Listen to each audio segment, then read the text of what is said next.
focus him. Yeah, I mean, the thing is, like, the Quap and the Slara, they were moving around the map to set up kills, but all that couldn't have happened if Klinks didn't really shove out the lanes, right? I think Ame did a really good job pushing the lane. Sure, he died a couple of times, but it was due to really, really good ward placements, the Observer ward and the Sentry that caught him out. But I wouldn't say like he didn't really do a lot in the game. I think that he did a lot in terms of maintaining creep equilibrium for them. They pushed the waves, and it allowed the Quap and the Slara to do their job in the game.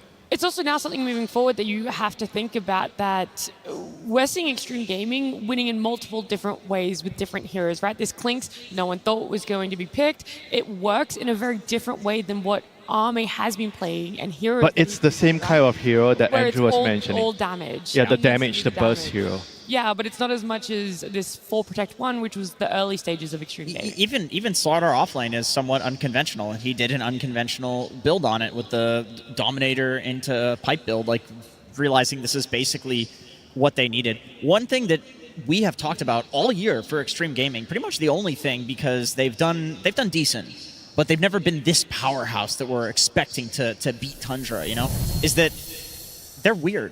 Like, they pick Sniper mid, they can play these unconventional picks. You know, they pick Juggernaut carry when Jug is terrible. They pick Spectre carry when Spectre is terrible.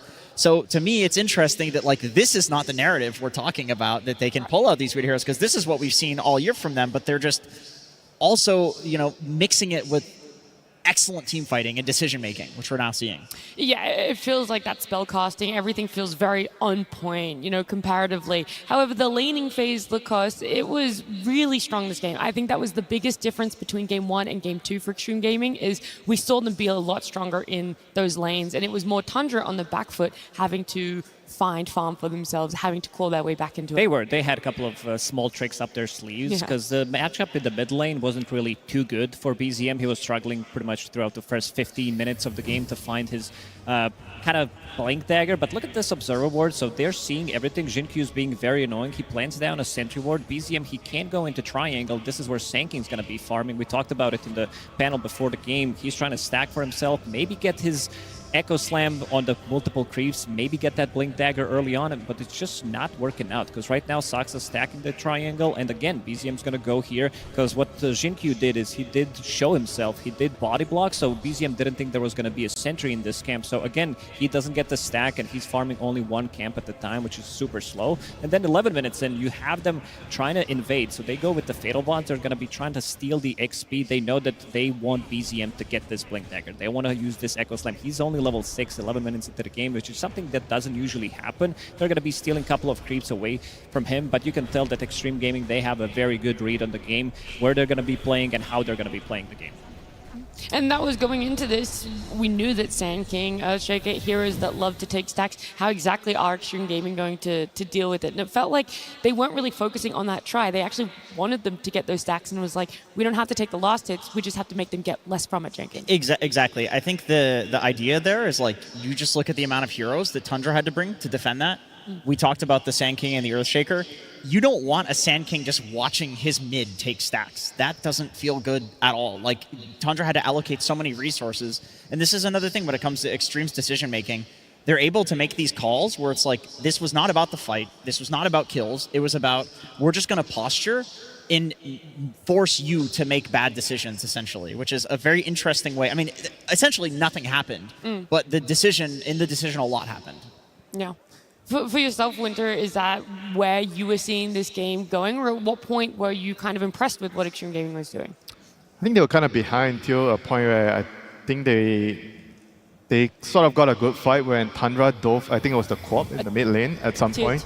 I mean, they did a really good job like catching off the Klinks here. You see, he got spotted on the Observer and Sentry. I think Toby predicted that he would move up, so he placed the Observer and Sentry early, and they got the kill here. And this was another Observer and Sentry in the lane as well, which saw the Klinks again, you know. So I think the game was going pretty well for Tundra up to that point, but then they sort of messed up when they overcommitted for a Quap in the mid lane, and they got, I think, four-man Rock, Fatal Bond or something. They lost the fight, and that was when things started to go in favor of Extreme Gaming.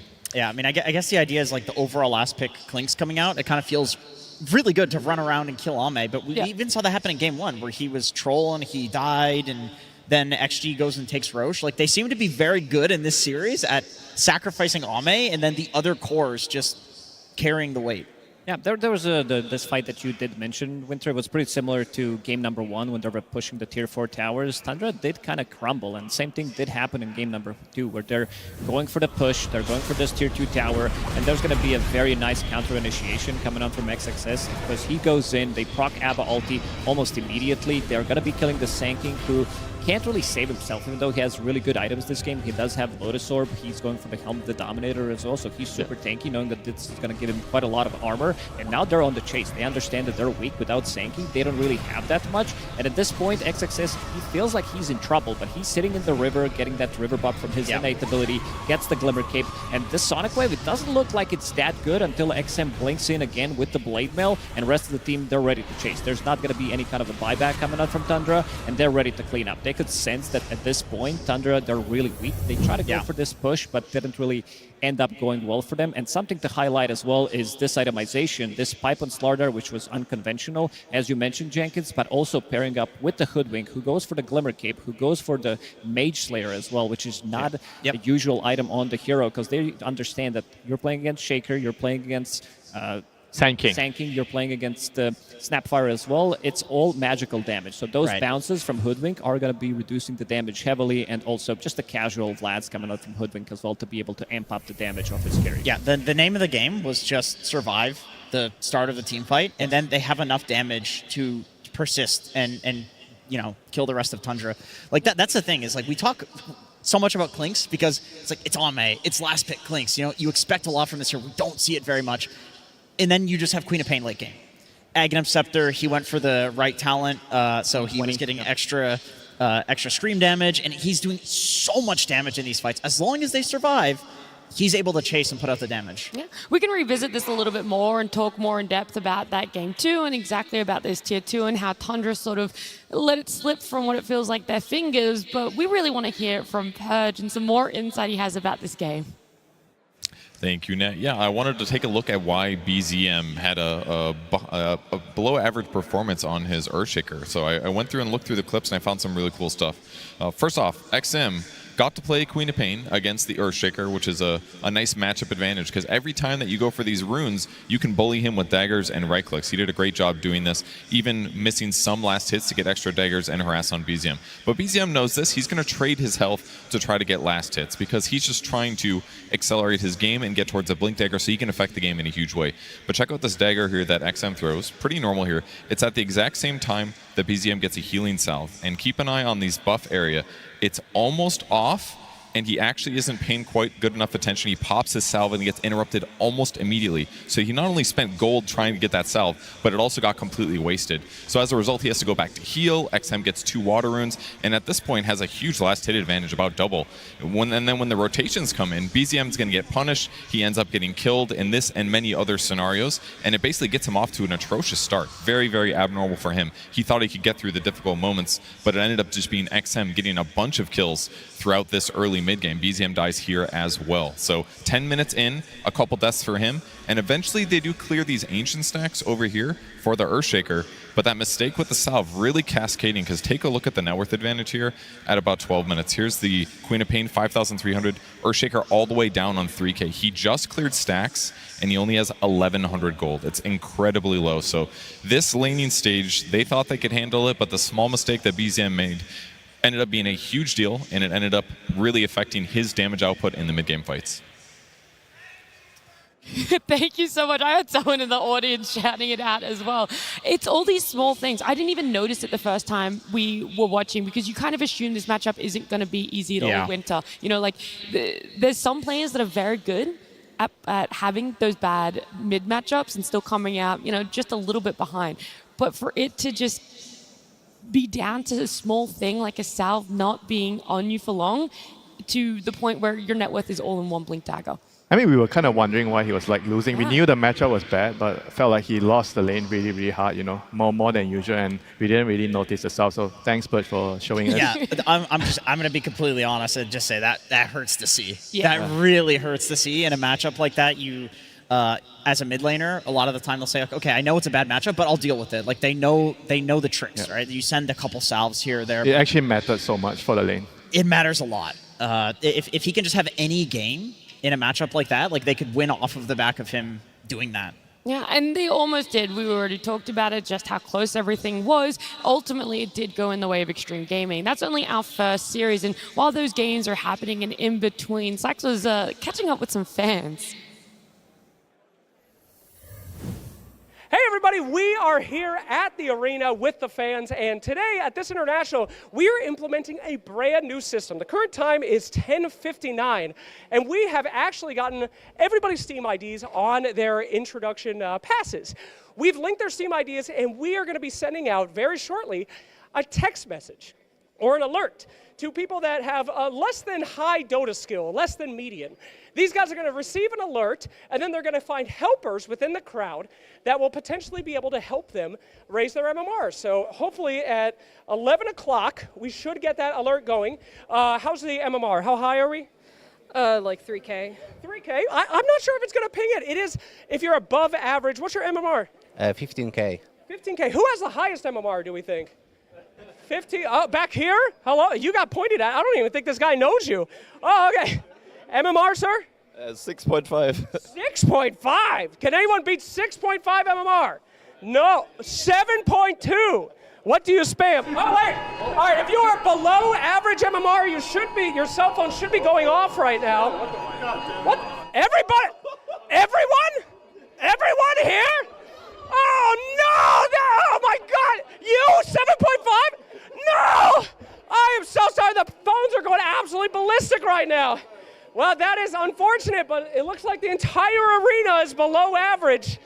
Yeesh. Well, back to you guys. Dang, I'm so sorry.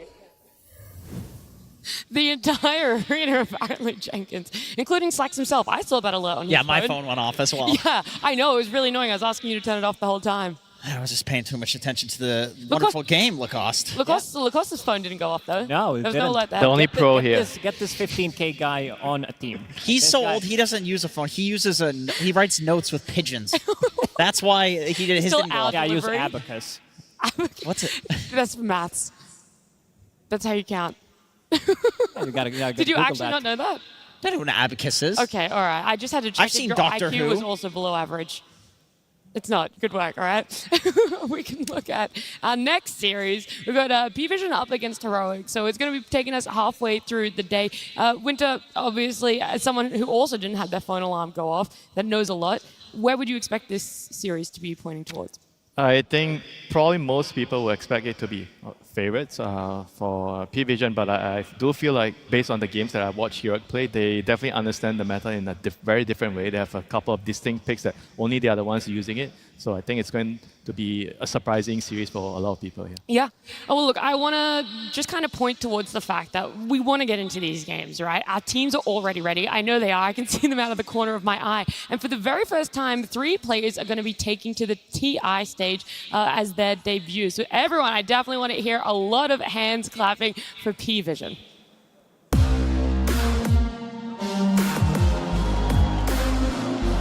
And we're back.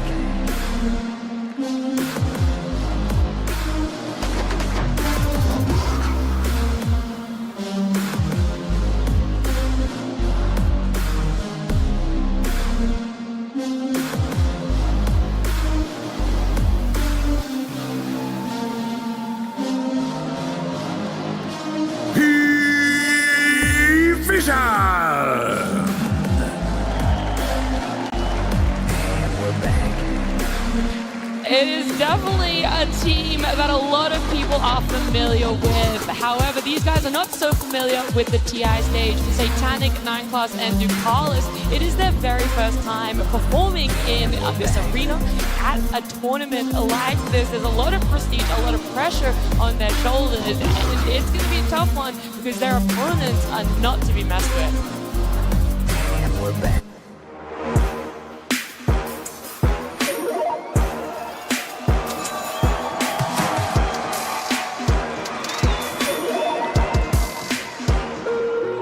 Choose wisely and crush those responsible.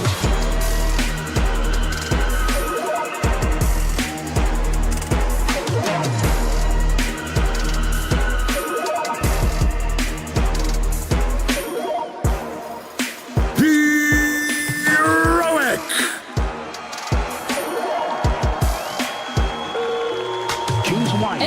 8-game win streak. That is what the team of Heroic are coming into this series with. That's right, I told you it was going to be a tough opponent for P-Vision, but Heroic, the sole South American representatives here, making it to a top 8. In fact, Jenkins, I think that makes them the sole American representative in the top 8.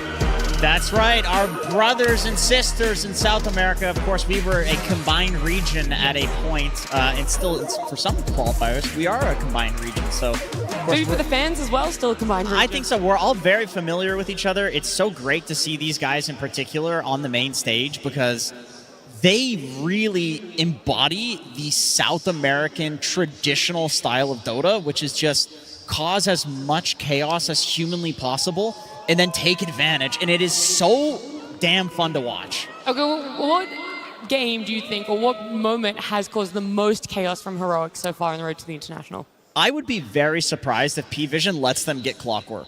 I think if you're talking about chaos, probably the most chaotic player in the world is Schofield. This guy is... No, you could see him on stage that he is chaotic. He can't wait to go in. He just can't wait. He's out of his mind. I mean, maybe the other guy is like 9 class in another 4 position, so it's great to see this matchup. But we can see some niche heroes that they play.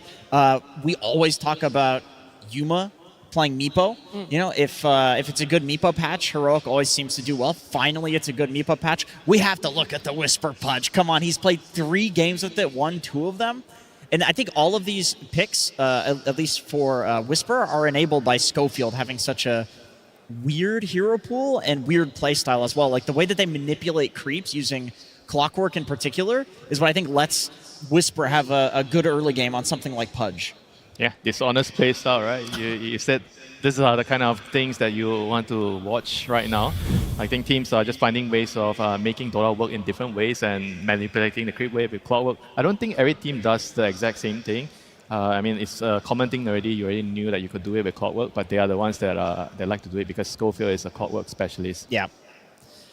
And I also have to point out that these 3 players, these 3 cores from Heroic, they do have 3 people in highest average KDA. Like, these guys are so good at playing the map, being super aggressive. I think Yuma right now is playing the best tournament of his life. Like Meepo, he did bang it out a couple of times. He's having, Pudge plus Meepo combination as well, but you also got to be careful on the other side because P-Vision, they also play both of these heroes. Not from the core role, they do play Pudge from position 4, but also Satanic. He's also very familiar with playing the Meepo.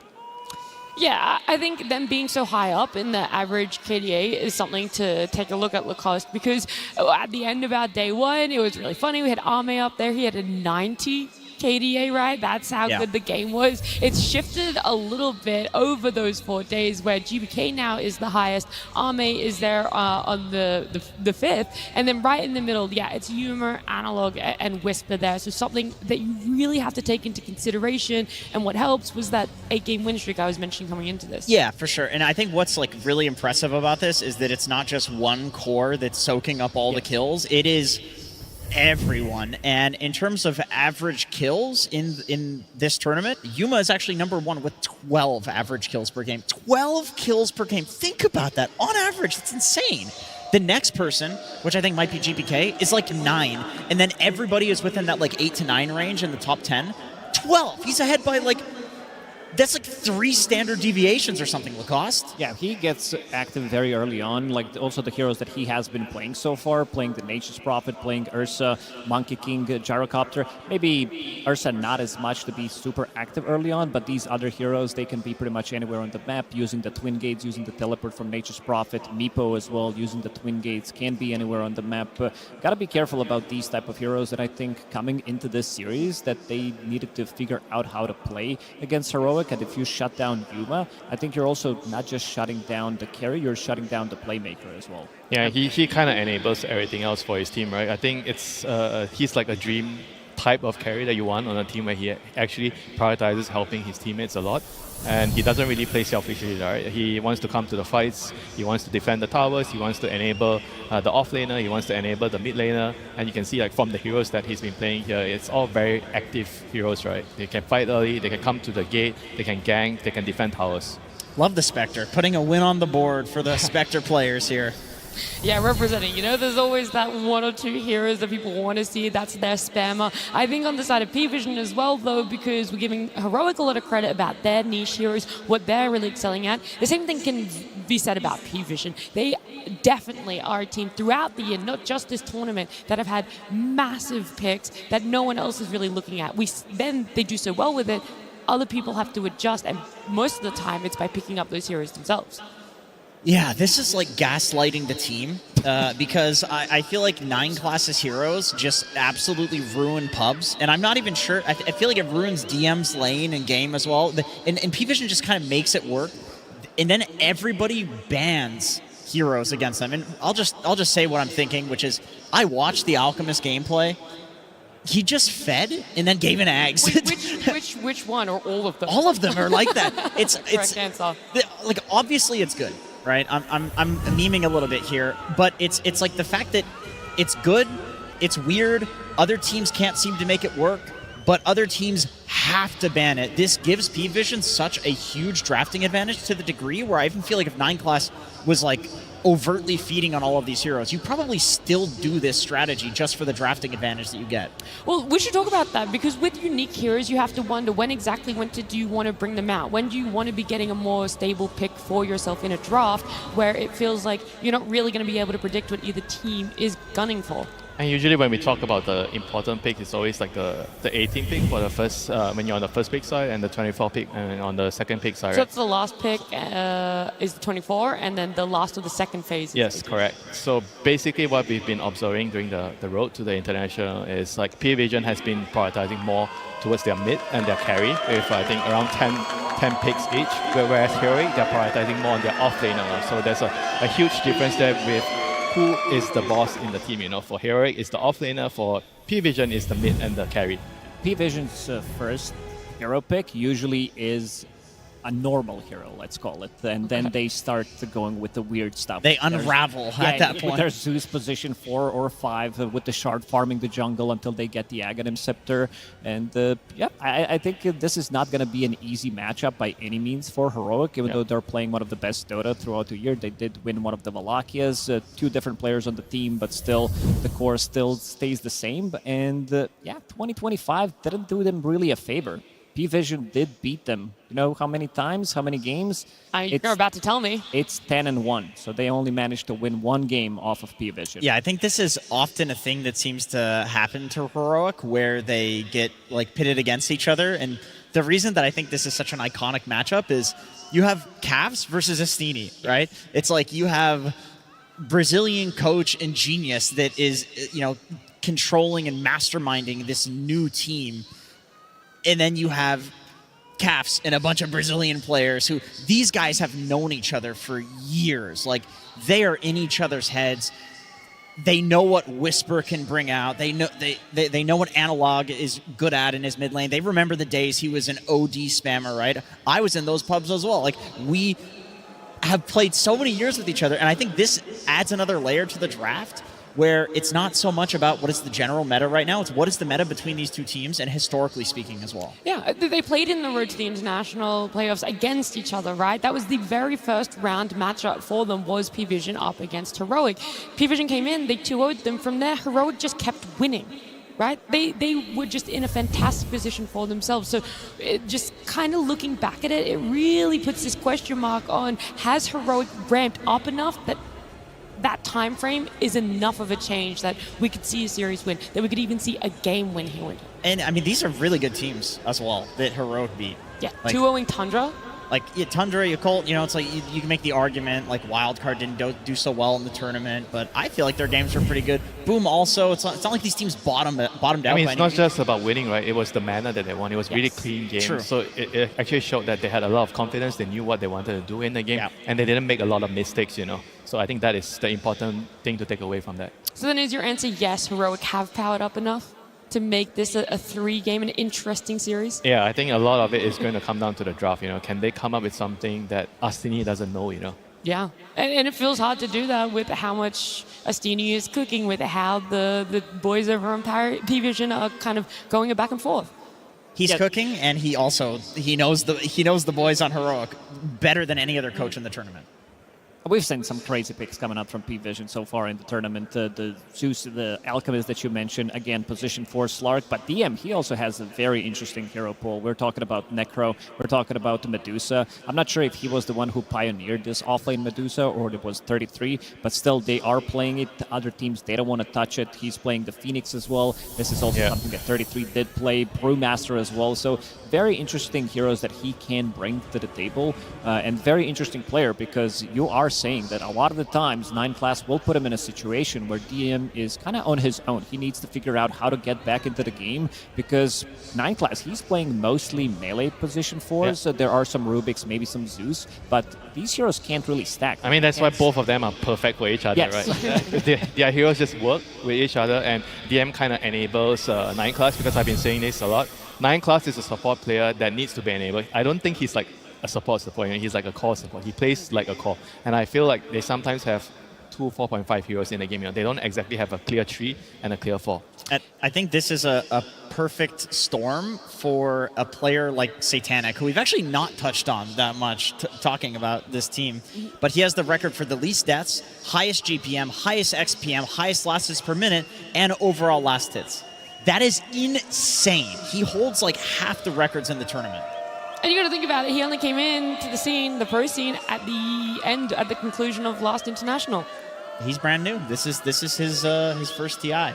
A massive debut for him, and there's still also those question marks around his hero pool cost. He gets to sometimes get the cheesy last picks of Broodmothers and whatnot.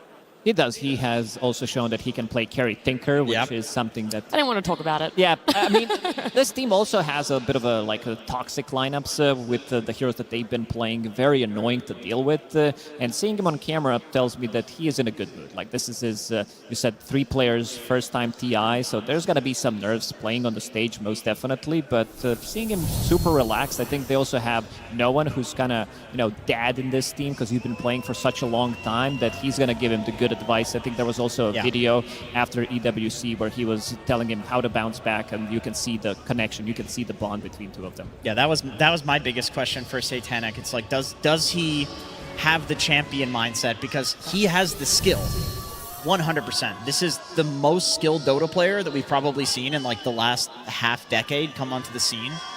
But my question was, can he survive the pressure? Can he survive the crowd? And did you know there's a fun fact about him? He spent around a year playing in SEA because his dad was in Vietnam. So he was playing Dota in SEA. That's how we kind of started to notice him like a couple of years back. So P-Vision is an SEA team, is what you're saying? they're the four players and 1 SEA player. Yep. That's what you're That's talking the about. winning that's formula. the combo for XG. That was the winning combo Winter said at the start of the day. Yeah, keep it. Yeah, it's great. No one can know. Right, no one will know. No, of course. For this P-Vision and Heroic matchup, we're just still struggling to get some of the players into the lobby, so don't go too far, guys. It's definitely going to start very soon. But we've talked about just how crazy everything is when it comes to a draft, when it comes to a hero, and how to predict that. But what I want to know is, who do you think has had the cleanest gameplay? Heroic on this upturn of not having lost a game 8-game win streak. P-Vision just kind of all over the place, but are those wins just as dominant for them? I would say no. They have not been looking clean. In some of the games, they've been really struggling to find what they want to do. I'd say a lot of the times with this position 4 and 5, these weird picks that they do have, it does feel like griefing a little bit, but they seem to manage to find what they want from these type of picks, especially Slark, who's being super annoying. You see him go on one side of the map, try to get something done. You see him dewarding, you teleport, suddenly he collects the information, and then he just bounces back, runs away. Also, Helm of the Dominator from position 4. This is something that 9 class does like to do. I mean, we've seen it mostly from the carry role, some invokers from the mid lane. Offlaners, they love to buy it, but most of the position 4s, they don't love to buy it, but the 9 class, he will definitely do it because he wants to be even more annoying. I think this is the perfect item for him. Yeah, P-Vision is such an interesting team. I mean, Astini himself has said publicly that they always throw once, at least in a series. And in a series? In a game. I don't know if that makes it better or worse. Definitely worse. But they know that the problems that they have, and I think the heroes that they pick make it more likely that this sort of thing is going to happen. Like, you have an Alchemist running around stunning himself on Ancient stacks. Like, goofy things are going to happen.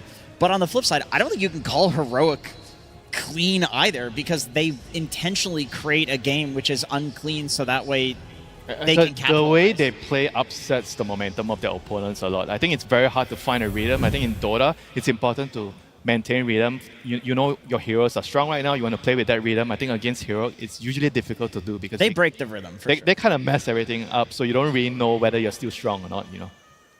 Yeah, I'm looking at the pre-lobby chat. One of the teammates, I think it was Nightclass on the side of P-Vision, said, "Yeah, we're ready." They only had 3 players in the lobby, and he was ready to start the game. They don't even need all 5 apparently, Jacob. I don't think he thinks about his teammates in general, to be honest. If he's picking Alchemist for...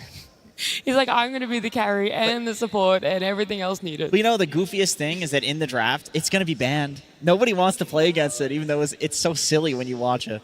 I mean, we'll see. We'll see, right? Because people have lost against still banning the ALK. People have lost against letting the ALK through. I really don't know where to take us from here except straight into a Game 1 draft.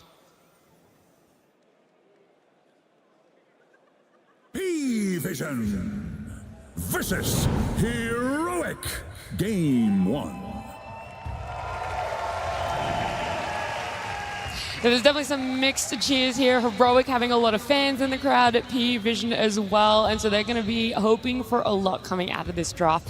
That small little delay there, does it kind of ease the nerves, do you think, Winter, or does it make you more impatient? You're like, I just want to get into this already. Yeah, I think most of the players would think that, you just want to get the game started, you just want to get into the game, make sure you're focused, you don't really want to bother yourself with the noises outside or anything else, Just focus on minute 3 Lotus, minute 7 Wisdom, minute 6 Power Room. I agree. Yeah. You're thinking about all those things, and as a core, you're thinking about, okay, I have to make sure that I don't throw myself away when I see my teammates fighting and I'm not ready to fight, I think when the game starts, that's when System 1 activates and you're just like, you're just in, right? You're literally not thinking about anything else. At least that's ideal, in an ideal world.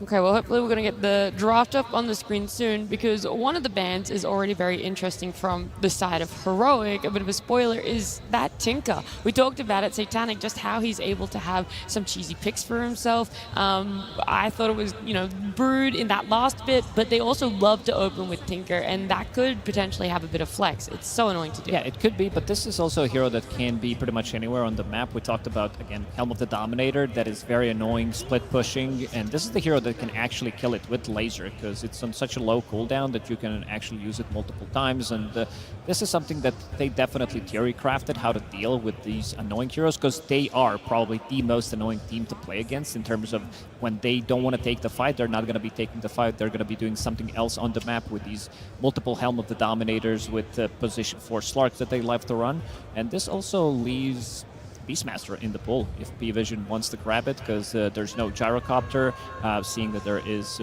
Undying as well banned out, so potentially it could be a good opener for P-Vision. We talked about them getting like one really good pick at the start of the draft. Mostly it has been offlaner, getting something for DM, some Enigma, and also leaving maybe a bit of a flex with some Kunkka potentially that they can run across 3 different. I mean, I kind of like that though, because if you have to open your draft with Beastmaster, right, and if you're in P-Vision's side, you're probably thinking, if we have Beastmaster often, it means that my position 4 can't actually run around and just do his own thing. He kind of needs to stay and secure his lane, So that's kind of like a little bit of upsetting the way they normally have to play. Because with Beast, I think ideally the situation is you have a position 4 that's range, that you want to sit in the lane and secure the Beastmaster's lane. And if they don't really want to do that, so this might be a good pivot, for Heroic. This was one of the first teams, though, P-Vision, I'm speaking of, that would run the Beast as mid and as carry as well. So I could definitely see if like Beast gets countered in lane, they just run it as another position, or like let's say you have a free safe lane as Beastmaster. I could absolutely see Satanic flying Beast. Yeah, when the maps changes were first introduced, we really thought we were... Oh yeah, baby. It's coming. You're kidding. First pick. All right, do your ban. What about the stable openers? What happened to that? Well, we never talked about Heroic being There's no stability here. They're doing it for the crowd. Look at the cheeky smiles like KJ and Caps. They definitely knew that punch pick was going to get a reaction. Wow, I really respect this. I mean, Hook one-shots the boar, doesn't one-shot the Dom creep anymore. But I will say, if you're playing Core Pudge, Aghanim Scepter plus Flesh Heap, you run in, all the Beast summons hitting you, it doesn't do any damage. The Beast Aghanims is also effectively damage over time. Like, Flesh Heap counters all of this. I actually think Pudge is one of the better heroes against Beastmaster in general. Once you get a BKB on Beast, Dismember, you can kill Beast while he's BKB'd with a little bit of extra damage. So it's honestly not a bad pick here. But yeah, I agree. Like, I'm really shocked Clockwork is not out of the pool here. Like, this is how they make Pudge work as an offlane, is they do the lane manipulation. It is always... You know what, we had this discussion, right? We were saying, is it important to actually ban it, or we just let them get the Clockwork, and before you start the game, you try to control your side of the rune, and you anticipate his movement, you place the ward, and you kill him when he's trying to block the creeps with the Cogs. Yeah, and I think because it's important to block the first one. He can do it the next time, but it's not so impactful after that. And we disagreed on this, where I think that you would have to invest too much to deal with Schofield, and he loves to do that. He loves to do that. You're playing into his hand, but it is an interesting question. I have to see it happen. And there it is. Well, you're gonna get an answer eventually. Just P-Vision knew this was coming. One of the better supports to stop that is something like a Bane, because you can just go in and sleep him. So I wonder if they're going to try to do that. But the downside is Bane is not as good against the Clockwork in the mid game. He's only good at stopping lane shenanigans with the steal. I think SD is the same. Well, you can't SD either because it's the cogs that aggro the creeps, right? I mean, you have to wait for him to come, and before he does it, you have to sleep or disrupt. That's the problem, is where he does it is literally at the tier 1. He walks into tier 1 range and aggroes from far away. It's like there's a very small window where you can stop him from doing this. I would love to see some position 4/5 that is going to give them something to get out of the cogs. Snapfire is still available, so you can push him out of the cogs. Also potentially good against Hook, good against Dismember, so you're not taking the rot damage as well. Yeah, are there any other supports that sort of do that? I do want to go back to the clock a little bit while we're thinking about that, because for me, I'm looking at the P-Vision bans. It's this Enigma and Lycan. And so then I had a question mark, is the Pudge potentially going somewhere else? Why are they so focused on taking out those two heroes? Is it a lead-up protection to what they want? Or were they actually looking at this Pudge not necessarily having to be an offlane? I think if these two are supports, Clockwork and Pudge, it's just not gonna work out. I guess mid Pudge is the idea. Potentially, but I think they're just gonna keep things. I mean, they must know something that we don't, Yeah. But based that's on what the I'm bans. wondering. We see it from Heroic very straightforward, just offlane, but P-Vision aren't necessarily showing that same sort of line of thinking. But either way, the snap does come out as well. Exactly what you're looking for, Lacoste, just something to help with those cogs. Yeah, it also gives you good amount of damage. It gives you overwhelming teamfight. Beastmaster, I love the 1-2 combos that you can pretty much kill any hero on the map. It's Roar easy. with the Snapfire ulti, Monkey King, Boundless with the Wukong. I mean, don't forget, if it's a pause 5 snap, you just go into the lane and you learn your Shredder and you kill the cogs. Yeah, So that is also do very, that. very annoying for the Clockwork in the game. Pudge is also a very low armor hero. So running into the lane and little shreddering him at level 1 is pretty good. Have you seen the Blightstone build? I have seen the Blightstone build. I don't think it's that good. I feel like Little Shredder already does what you need it to do. I mean, the weird thing here, though, is Pudge Clock is not going to be laning. That's why I'm not a huge fan of the Monkey Kings and Undyings, these heroes that normally counter the melee offlaners. There will be 2 lanes. There will be Clockwork cutting one wave, and then Pudge playing on the other wave. And both heroes will be farming just fine. You will 50-50 this lane always. That's why Heroic plays this strategy. So I'm curious to see what P-Vision does. I think that idea of hard countering it with the Bane makes sense, or bringing a position 4 that can help. Crystal Maiden, that's another uncontested hero so far at TI getting picked up here. It's Link? it's for the Pudge. Oh, Frost- it's Frostbite. Crystal Maiden. I think it's a carry. It's a carry Pudge. Frostbite. Wow. Also, the Flesh Heap plus the Crystal Maiden facet Barrier. allows you Yeah. to be extremely tanky. Do not mess with this. This is super Really? insane if you want to turn the fight around with the stick, with the barrier, with the Flesh Heap as well. You feel like you're going to kill them, and then they just stop taking the... There's also another thing good about CM. She's one of the better supports at dealing with the Helm creep, because you have Frostbite and you can kind of kill it. It's in the a way. one thing that still works against the creep. If you're laning against a Beastmaster and someone You that still builds kill the Helm Dome, boss. but You what's still the, kill the boss before he gets Helm. right? Then, but what's the skill build then Most for of, her in lane? Most of the time, I think you would get your Frostbite max because you want the cast range and Okay. everything else you have. I think the cooldown, the lockdown as well, because it's easier for Pudge to follow up if you have a higher point in cast Frostbite. Yep. Pudge CM is just one of the most classic It's lanes. crazy lane. You just die at level 1 if you're not careful, you know. Yeah. Frostbite into hook, you die. I love Pudge in the safe lane. I mean, I play at 5. I grief my games. But the tree spots that you can now hook into, you need like 2 trees to Quelling Blade to get out. Otherwise, you run through the tower. This is a very good pick into the Pudge, potentially Pudge carry. This is one of his worst matchups, you know. Lifestealer against Pudge. You can't really fight him because he does more damage because you have a lot of HP. I mean, the only good thing about it is you can bite him during his rage, you know. Yeah, they have a couple of BKB piercing tools against the Lifestealer, but overall a good matchup. What Pudge Core doesn't like to be playing into is some stacking damage, playing into Ursa, playing into Viper, playing into Lifestealer, these type of heroes that can actually man-fight him. And you're also going to be fighting into Monkey King, whether this Monkey is going to be played from the position 4 or the mid-roll. It's still going to be building into Diffusal Blade, because we've seen 9 class go for Helm of the Dominator, go for the Diffusal Blade, and this is something that Pudge doesn't like to be playing into. If he has no mana, you're basically just... You're also getting just ganked by Gorestorm. Yes. He's coming with a creep. He is the creep, and you're going to be able to kick the enemy carry out of the lane. I think the Meepo ban is very smart, by the way. You do not want to get obsessed with this idea that it has to be a CM Pudge lane just because it's a classic lane. Because you can still rotate CM through the portal and play with the Pudge. Like, for the game, and for the early game especially, it's still very good. And this would be a phenomenal Meepo game. Yeah, but if you do that, right, I feel like it's not easy to kick the Lifestealer. Let's say Lifestealer is already level 6. Like, it's not that straightforward for you to kill. I think you would just play as like the trio, and then Puck connects, and you're never going to kick the Lifestealer out, right? But I literally saw them do Clock Pudge against Lifestealer Undying, which is a harder lane than this, and they did fine because he's just farming on Pudge. Right, so would you say like the gate wards are going to be very important if they're going to play like this? You have to place wards to see those moves coming.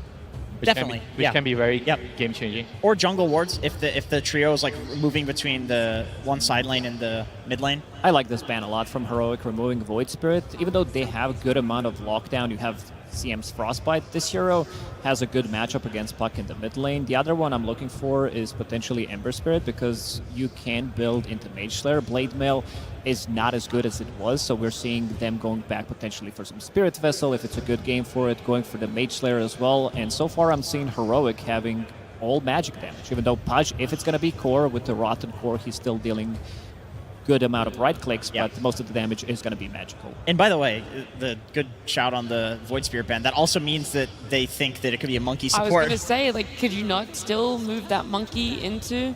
And it is a 9 class specialty hero from back in the day. I don't think it's as good because the Simian Stride, you need to level the jump up to level 5 before you're getting the instant jumps. It's a lot worse, but I don't think 9 class really cares about that sort of thing.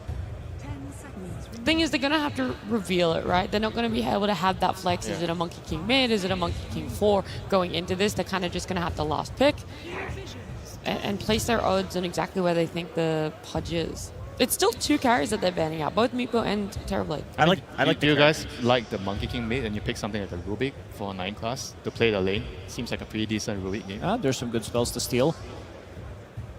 Yeah, I like it. I mean, Monkey versus Puck is a classic matchup that I think no one in particular has done really well in. Oh, this is good. This is something that Position for Night Stalker? That NA team did use.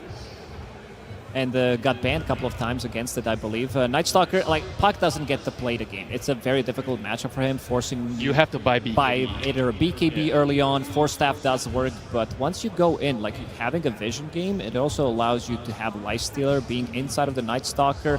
There's a lot of memes that you can actually do with the Snapfire, with the Aghanim Scepter, with the Infest, and then just spitting someone out, suddenly you have 2 heroes. We're going to save that for the later stages, but I think overall this is a very good Night Stalker pick, even though the hero is not the strongest right now. Some sort of illusion hero would be so good here. Like, if Naga was still okay, they go for Ursa.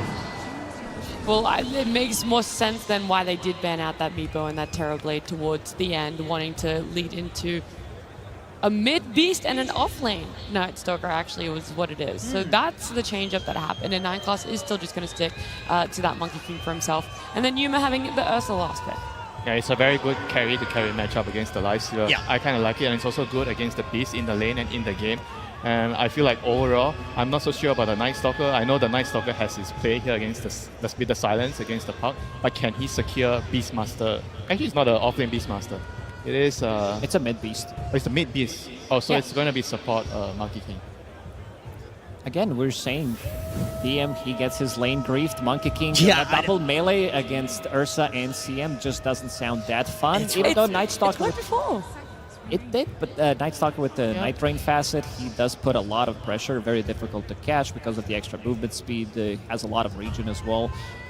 Want to see the lane shenanigans, I think, in this one. I don't think you can just straight up fight it 1v1. Yeah, the gate gangs are going to be very crucial to watch. Who can destabilize the lane? I think it's probably more important for Heroic to get Yeah, a I good agree. start and try to snowball with their heroes. Whereas for Paravision, they just want to like get their levels and try to play a slower game. And eventually, they're going to have that overwhelming vision to win the team fights. Okay, well, it's that offlane Pudge, and I know you love Pudge, Jenkins, so I'm going to give you a little bit of time to talk about it on the side of Heroic. Which set he's going to use, that's what matters on I can see on my screen here which set he's using. That's cheating. You can't do that. It's the best set to use, to Okay. be fair. I mean, yeah, I agree with what these gentlemen said, which is I feel like the laning phase will definitely go for P-Vision. They're going to win that. But then after that, like after the 5-minute mark, once the lanes start breaking down, then we're going to look at this trio. We're going to look at Whisper, the Clockwork, the Puck, running around, CM going through the portal, and see if they can get kills in those moments. Like, this is how Heroic makes space for Yuma. Okay, all right. Look, I was checking behind my shoulder because I already saw Slacks with one coach, and I was wondering why we weren't hearing from him, and that's because Slacks has both coaches. Absolutely, absolutely, my friends. I have brought the two biggest brains in Brazil here to fight it out. I dubbed this segment the US East server. Ladies and gentlemen, welcome, welcome. Now, you were having a conversation before the camera came on. What did you say to this man? I asked how spicy would the interview be. How spicy will the interview be? No, not too spicy, not too spicy. But let's go ahead and ask, why did you give them their iconic Pudge Clockwork? Pretty risky stuff. I full respect them, so the best way to show respect is giving them their best strat and beating it. Oh! It is spicy! All right, last one. Any words for him? You gave him a lot of 100% heroes. Snapfire, you know, the Monkey King. What do you think? I think we should give them the best strategy and beat it, you know? Okay, all right, gentlemen, give yourself a handshake here before we get into it. Let's get into this match between these very good friends and these two fantastic teams. Thank you very much, Slacks. Yes, we're getting ready for the action here. It's going to be P-Vision up against Heroic. What a way to start the draft, Perfect. right? We get the Pudge coming through. I mean, there was no way they weren't going to do this, right? When you saw what they were able to do during the road to TI, you got to go with these Pudges and these clocks. The question is, are P-Vision going to be able to deal with it here on the main stage? That's the question, right? Because I think Schofield, for time and time again, especially at internationals, he has broken ankles. Even at other tournaments, of course, too, but he's playing his signature and a ton of signature heroes, as we do see across the board. Master tiers, Grandmasters all over the place. This will be an absolute treat, as we do see pointed out by our beautiful observer right there. Yeah, this has so much excitement in it because there's some heroes that maybe were not really countered so much, right? The Puck, limited disables on one side. They clean up the draft with the Night Stalker at the end on the side of P-Vision to just have that type of lockdown. And this long silence could definitely be pretty disruptive. It's something that even Ursa doesn't like to play against at times. Yes, the lane for the Ursa with the CM looks fantastic, but as we've seen sometimes, lanes can be broken very early on. 9 Class has shown it, Schofield has shown it that they just go through portals, they make all these crazy types of moves. So yeah, we're in for a treat. This early game is going to dictate quite a bit. And because overall as well, I mean, very much putting the vision into P-Vision, right? Especially with this Night Stalker last pick. The sort of information that P-Vision's going to be able to set up with in these kind of early to mid-game plays, it's going to be quite difficult for Heroic to catch them by surprise. No, for sure. And we've seen it so many times, right? P-Vision, that's a strategy they do. That's why they used to, well, I say used to, but that's why they do the Slark as this 4 position at times, right? They're a very vision-based team, picking and choosing their battles at ideal moments. So Heroic, I mean, it's kind of a good matchup for them, though, because this is a team that likes to cause chaos, likes to make a team make mistakes. And yeah, when you have Pudge, this type of hero in particular can cause mistakes. You get hooked past position. Some really cool stuff that we could have coming in as And what do you sort of make of the last pick from Heroic, going for the Ursa to close this overall draft up? Comfort hero, obviously, for the side of Yuma, but it's a core-to-core matchup that they wanted. Because I was debating a couple other heroes that would be good for the game, perhaps, but I think they wanted something in particular that deals with Satanic. Because looking at the other 4 heroes, yeah, you have the bite that goes through, you have the clockwork hook shot that goes through that rage in particular, but you want somebody that can stand toe-to-toe. I think me and you were debating like Spectre or something, right? But these heroes just don't match that core-to-core matchup the same. So I think they just want him to be able to scale in these later stages. And, you know, sort of talking about the bites, talking about the support, so getting Crystal Maiden coming in. We didn't see this hero at all during the Road to the International. It's definitely not a rarity in pubs, right? This hero is played. Why was it not picked up until this point, and why do you think Heroic have gone with it here? To be honest, I can't give you a direct answer of why it wasn't picked up in particular, but in this game, you have great setup. It's a great lane as well, too, if you know that you're going to be playing versus something like a double melee, and I think I've seen a lot of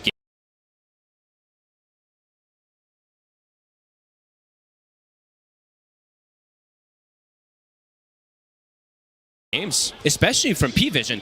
It's a double melee off lane. Yeah, they're going to creep pull, they're going to do some shenanigans, right? But at some point, CM is very good versus most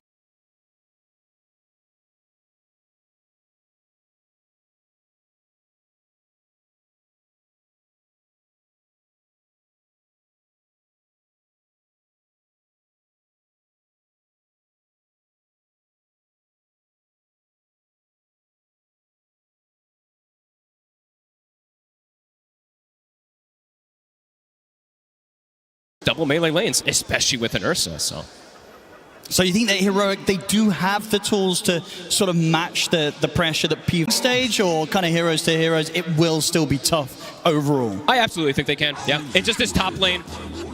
I want to say that, you know, the lifesteal and the snap should come out advantageous, but I've seen Heroic play almost versus the same lane and came out ahead with the Pudge in the past. So, yeah, curious to see how these lanes are going to be played as... We have an extensive pause we got on. Yeah, because I guess that's because when we talk about the snap being in that lane and trying to deal with this kind of, you know, these Schofield clock movements, is this sort of a hero that you're picking because it's going to be kind of chasing around the clock, or are you just trying to focus on fully punishing? Punishment, but also they mentioned something on the panel. You can kill the cogs, so you can do some. The cookie's not as effective, but. Pudge, low armor, can definitely look to take advantage if you get a good position to pressure with that snap. Did you see what was going on? Okay. Apparently should be good to go pretty soon. Just getting some final things lined up in the booth, making sure all players are ready to roll. Something I'm looking forward to is, I mean, we're likely to have some Dominators, of course, in this game, at least 2, potentially even 3, because we do know 9 class likes to build it, but Heroic, they don't have a Dominator build. I don't think, they don't need no Dominators. No, maybe some of the victories they had, but definitely a lot of the wins that they were getting towards that second half of the Road to the International, where they started to hit this win streak. They were just doing it with kind of just raw chaos. Exactly. And especially around these 2 heroes, of course, that they have opened up the draft. So this sort of game 1 as well, it's going to be very much a test or a showing from them whether, you know, other teams and if P-Vision down the line in the draft in this series need to make sure that they don't let this kind of Pudge clock get through as the first 2. You know, if Heroic can get this game 1 win, they're definitely going to have a lot of implications in how P-Vision is going to have to start their draft in game 2 against them. Absolutely. I'm so glad that we actually did get, I knew we were going to get it, right? The double coaches down there, they're such good friends. I think this is going to be a really interesting kind of thing that maybe dictates how the rest of the drafts are going to go for this series in particular. Yeah. Because they might just give them everything. Both sides might just go, you know what? We'll just give you guys what you want, and we'll see what happens. Because the bans, if you saw, were pretty specific. There was a gyrocopter ban in the first phase. You don't see that always. So. No, absolutely. No, and indeed, as we heard from the coaches, you know, the respect they have, they want to beat what the enemy gets the best at. You know, it's the best in the enemy's hands. So, you know, maybe sort of, just sort of a mutual agreement that kind of played out during that draft as well, in the fact that both teams did get those strong openers. Yeah, I mean, I'm looking forward to see what we do get going down, but we do have this pause at the moment. We do. It will be over pretty shortly, and hopefully once the pause is over, anticipation. we'll be good to go. Yes, anticipation for a hook immediately, right? That's what we want. That's what everybody wants, the Pudge. Getting a lot of scribbling on the mini-map. Yeah, they were playing tic-tac-toe. They drew some stars. I don't know. But looks like we're underway. Ducalis gives us the good. Ducalis has said he's ready. We'll see if Heroic's got everything good as well in their booth.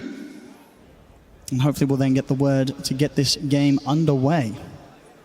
But one thing for sure, I don't think this is going to be a game that's going to have a pretty slow opening 20 minutes. Right? No, I don't think this series will, period, right? No. These two teams are definitely going to be looking to run at each other. Heroic maybe more so than P-Vision, who does like to play, as you mentioned, more about the vision, controlling the map. But let's go. All right, We're well, underway. thank you very much for your patience, ladies and gentlemen. We're ready to get on with the action here between Heroic and P-Vision.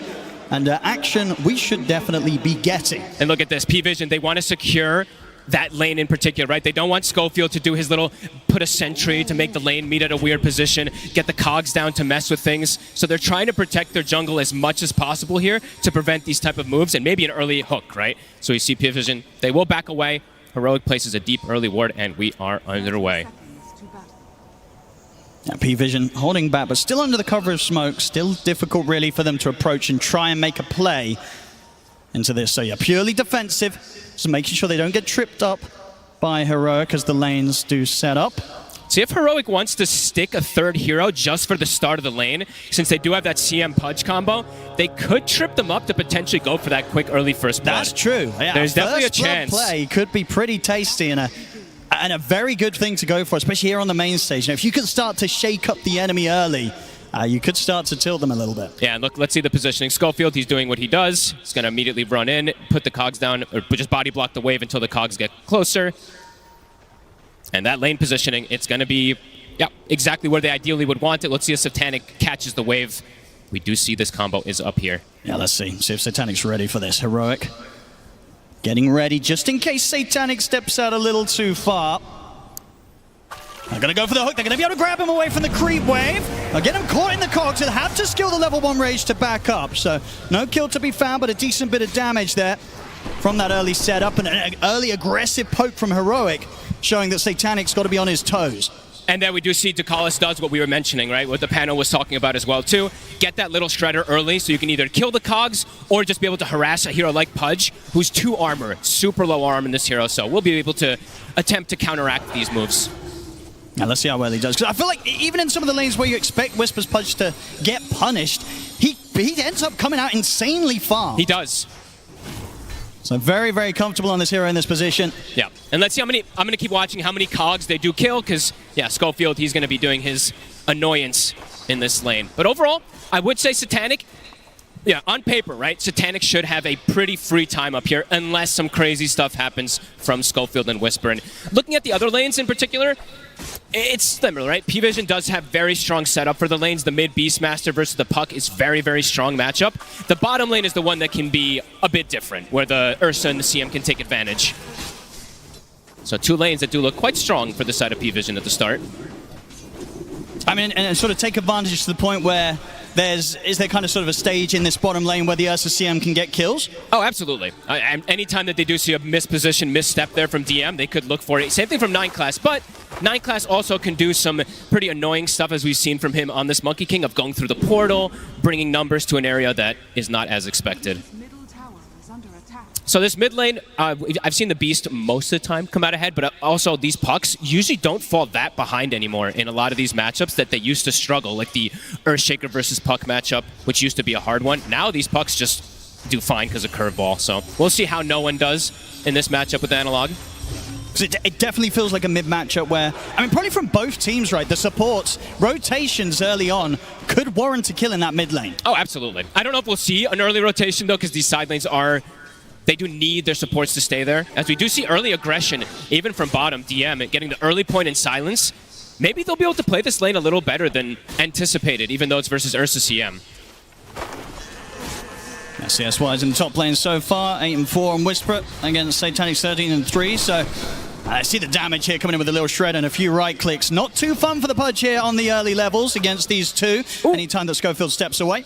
Yeah, he even went for the chainmail immediately on Whisper, right? They've got to watch out for this, though. Something about Schofield and sniping the carrier's couriers. The carrier's courier, it's happened so many times. We had that one series earlier. Yeah, he got like the DK's courier like, what, 3 times in a row or something. So Satanic's definitely going to have to be a bit more careful with his courier placement when he gets those, or he's trying to get those items brought out. Because Schofield, he will be on top of the timings. Like, you know for sure, right? He's keeping track of when that courier's respawning, and he's going to be ready to get in position to go for it again. 100%. I mean, that's his best involvement that he can have up here, is really killing the couriers and just disrupting them from killing the Pudge, because right now you're seeing Whisper, he truly is struggling up here. He even bought the chainmail level 1, or immediately when he had the gold, so that he could try to survive the pressure. But look at it, it's constant. Yeah, it's poking him underneath the tower. Still have to be careful. I mean, you saw that anytime that Ducalis tries to set up and go for that, if he lines himself up to get hooked under the tower, could get turned around. Definitely wants to have the lane in maybe a better position. They're not so close to that tower, so they can get aggressive. Down on the bottom side of the map, Yuma so far 20 CS, 18 and 4 on DM, so being able to match the farm so far on this bottom lane. And yeah, indeed across the board, just Whisper is having the slightly tougher time top, but as expected. To be expected, exactly. So mid, Analog is handling his own. 22-3 to the 26, a couple extra denies on No One, but I mean, look at this damage, but it gets harder now, though. I mean, No One just stepping up and just absolutely beating the hell out of this. He dodged the TPs are coming in. He's going pretty deep, No One. No One is very deep. It's taken a lot of tower hits as well. He went for the dive. Is he going to be able to get away? There's going to be the orb back up in a couple of seconds. Analog, he's going to have it. He's got him. First blood there for Analog as No One gets far too greedy there with that aggressive dive. He tries to go for the axes, but the shift is back up. He dodges it, and he has more than enough damage, and they lose the courier, too. That's a big kill to get as well. I mean, up to that point, the mid matchup was pretty close, but now Analog's going to get the chance to get kind of a full creep wave ahead, and having that first blood as well secured on the puck. Massive. 2 couriers also being killed. Nighttime soon to end also. So DM, the bottom lane, will become much more difficult for him now, as immediately they go aggro on this Night Stalker as the daytime hits. Oh, the swipes are stacking up. He will be able to push him back momentarily there with an Ironwood branch placement. So that was a really nice branch. Nice little moves there from DM to stop Yuma from getting a couple more hits in and kind of give him a chance to break away from that blood grenade that was thrown out. Very nice branch play. KJ was not quite in range. Yuma tried to get that advantage play there, but wasn't able to. And so far, I mean, Whisper, he has yet to die top, right? So he is getting something. He is, of course, getting sacrificed a little bit, but if he gets a hook kill, he'll be right back into it, which can absolutely happen at any moment. Yeah, and the fact that he's not dying up there is definitely giving Schofield the freedom to just kind of get to do Schofield things, moving up and down through the jungle, being around to provide pressure in the mid. The Roar's going to be there for the setup. They got him. No one able to get the kill. Schofield not able to do anything to help out that time. P-Vision, they're going to try and chase Schofield a little bit, but I think as we'd learn, right, you got to be careful when you're chasing Schofield. You don't want to waste too much time running down the clockwork. Never. If it's Schofield, you almost never do. Never want to chase him. Whisper. Rotation's coming in. Jump forward here from 9 class. Schofield is around. Cogs down to try and hold Satanic back, but he's able to get round with the Rage. You get the cookie connection as well. Boundless strikes up. Whisper trying to back up to the tower. He's still alive. The battery assault holds back Satanic. Whisper's going to be fine for now. Analog's TP'd over, does have the Dream Coil available, but they won't even need to stick around because P-Vision, they back up, they didn't get the kill. They're not going to try and make any crazy dives top. Do they stick around for the Shrine of Wisdom? It looks like 9 class wants to. I mean, the thing is, though, they're going to know that Analog's around. Yeah, I don't know if they can contest this when the puck is in the area. Whisper, they got the vision there. I'm going to get the hook straight away. They catch 9 class. Analog jumps in with the burst. 9 class is dead. Another bit of a greedy play there from P-Vision, just underestimating the fact that Heroic, of course they're going to be sticking around for that timing. You know, Analog, he wasn't going anywhere. He was ready. Didn't anticipate them putting the ward, I guess. He was trying to make that sneaky play, but yeah, Analog is just still in the area too. And Analog still has Coil for that next move available too, if it does happen. As let's see how, I'm just going to keep eyes on DM these next couple minutes, especially for P-Vision, since it is this daytime.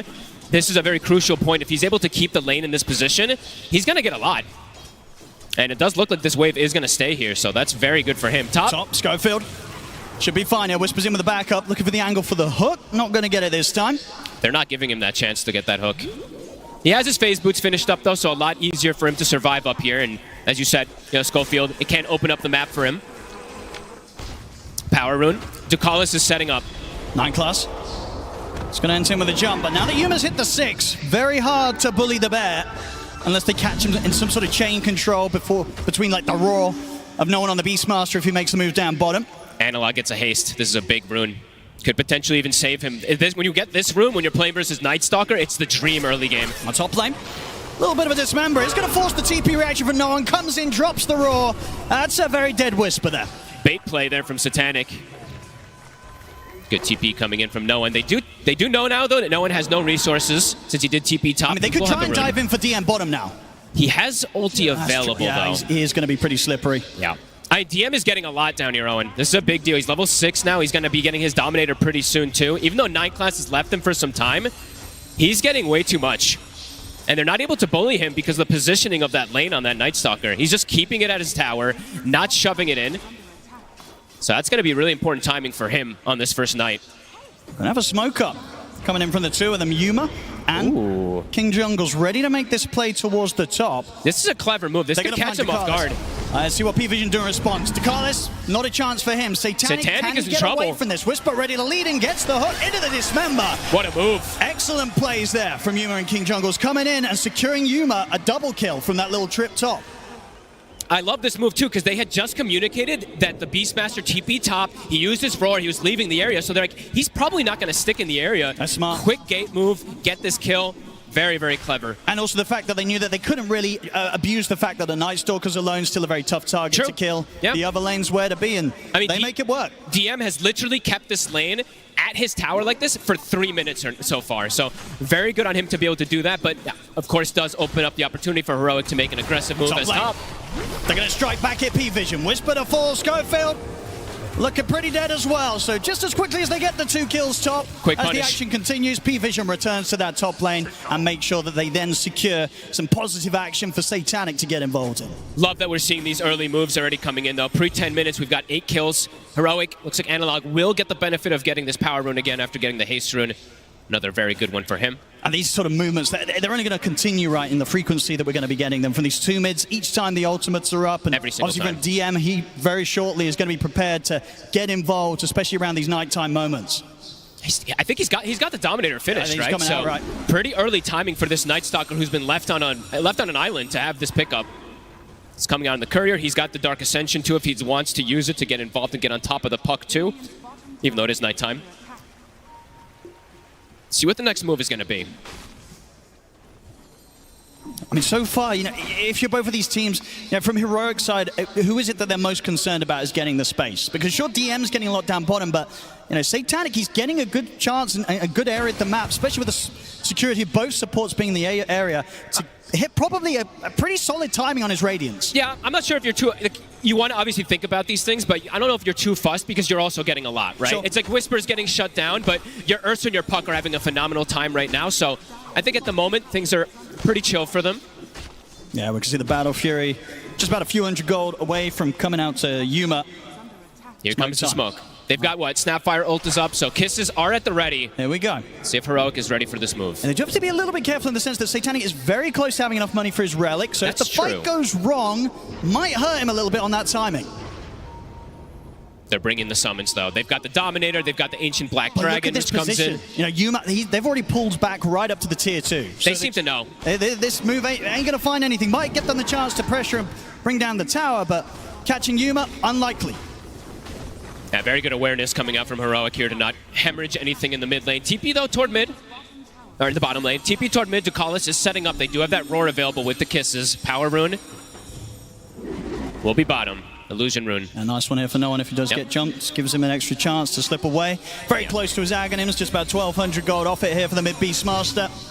Top net worth right now. How's the stacks from both sides? I feel like it's been fairly even. I actually don't know if we did get a counter for that, but maybe a couple more on the side of Heroic. This is a tech that I've seen only Heroic do because they're the only ones picking Pudge, but we've seen this a couple times now. They do this, smoke a deceit with the Pudge to be able to farm the Ancients freely to get him a better timing. So that's pretty nice, yeah. It'll help his game. Super safe. He was struggling, he'll need that. So that will get him toward it. He will have at least one component of the Aghanims, but slowed down a fair bit anyway, still on Whisper. And he doesn't have the luxury. I mean, he has the luxury of being able to hook creeps, of course, and get that extra farm, but he doesn't have the luxury of a Night Stalker with a Dominator who just sends the Dominator creep to do his business. You can get that extra farm that we've seen so much throughout this tournament as we'll watch the Dark Troll Summoner. Oh, here we go. It's going to start cutting some creep waves, probably. Yeah, King Jungles. He's ready for it. See what he can do to deal with it. Okay, he'll disrupt the stack. Yeah, they'll bring Yuma over as well. Let's clear this out, because they don't want to give DM the chance to start grabbing creep waves. And they'll kill it pretty effectively. It farmed absolutely nothing. Yeah, so. Honestly, Ursa probably one of the better carries in the game, right, for dealing with these Helm of the Dome creeps. Kills them very, very fast. Very true. They did the same thing with the Meepo the other day, if you remember. These heroes are fantastic at killing these Dominator creeps, so influx of gold for them. Top lane. They want to fight, it looks like, here. Will be a good time to strike. I mean, it's a Satanic very, very close to having his Radiance timing complete.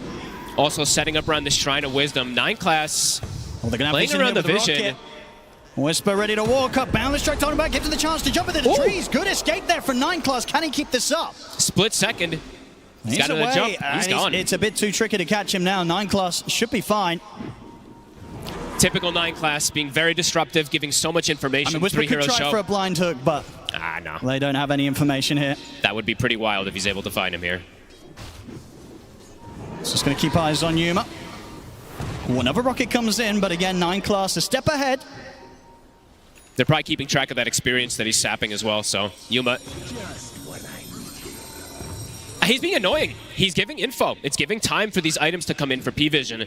I believe that Aghanims for the Beastmaster, it's done. No one is invading with an Invis. Ooh. Yuma? Good little push here, but the roll's going to be set up on a Yuma. The kisses are coming in as well. Dream come down to them. Yuma's able to get the enrage off and starts to back away.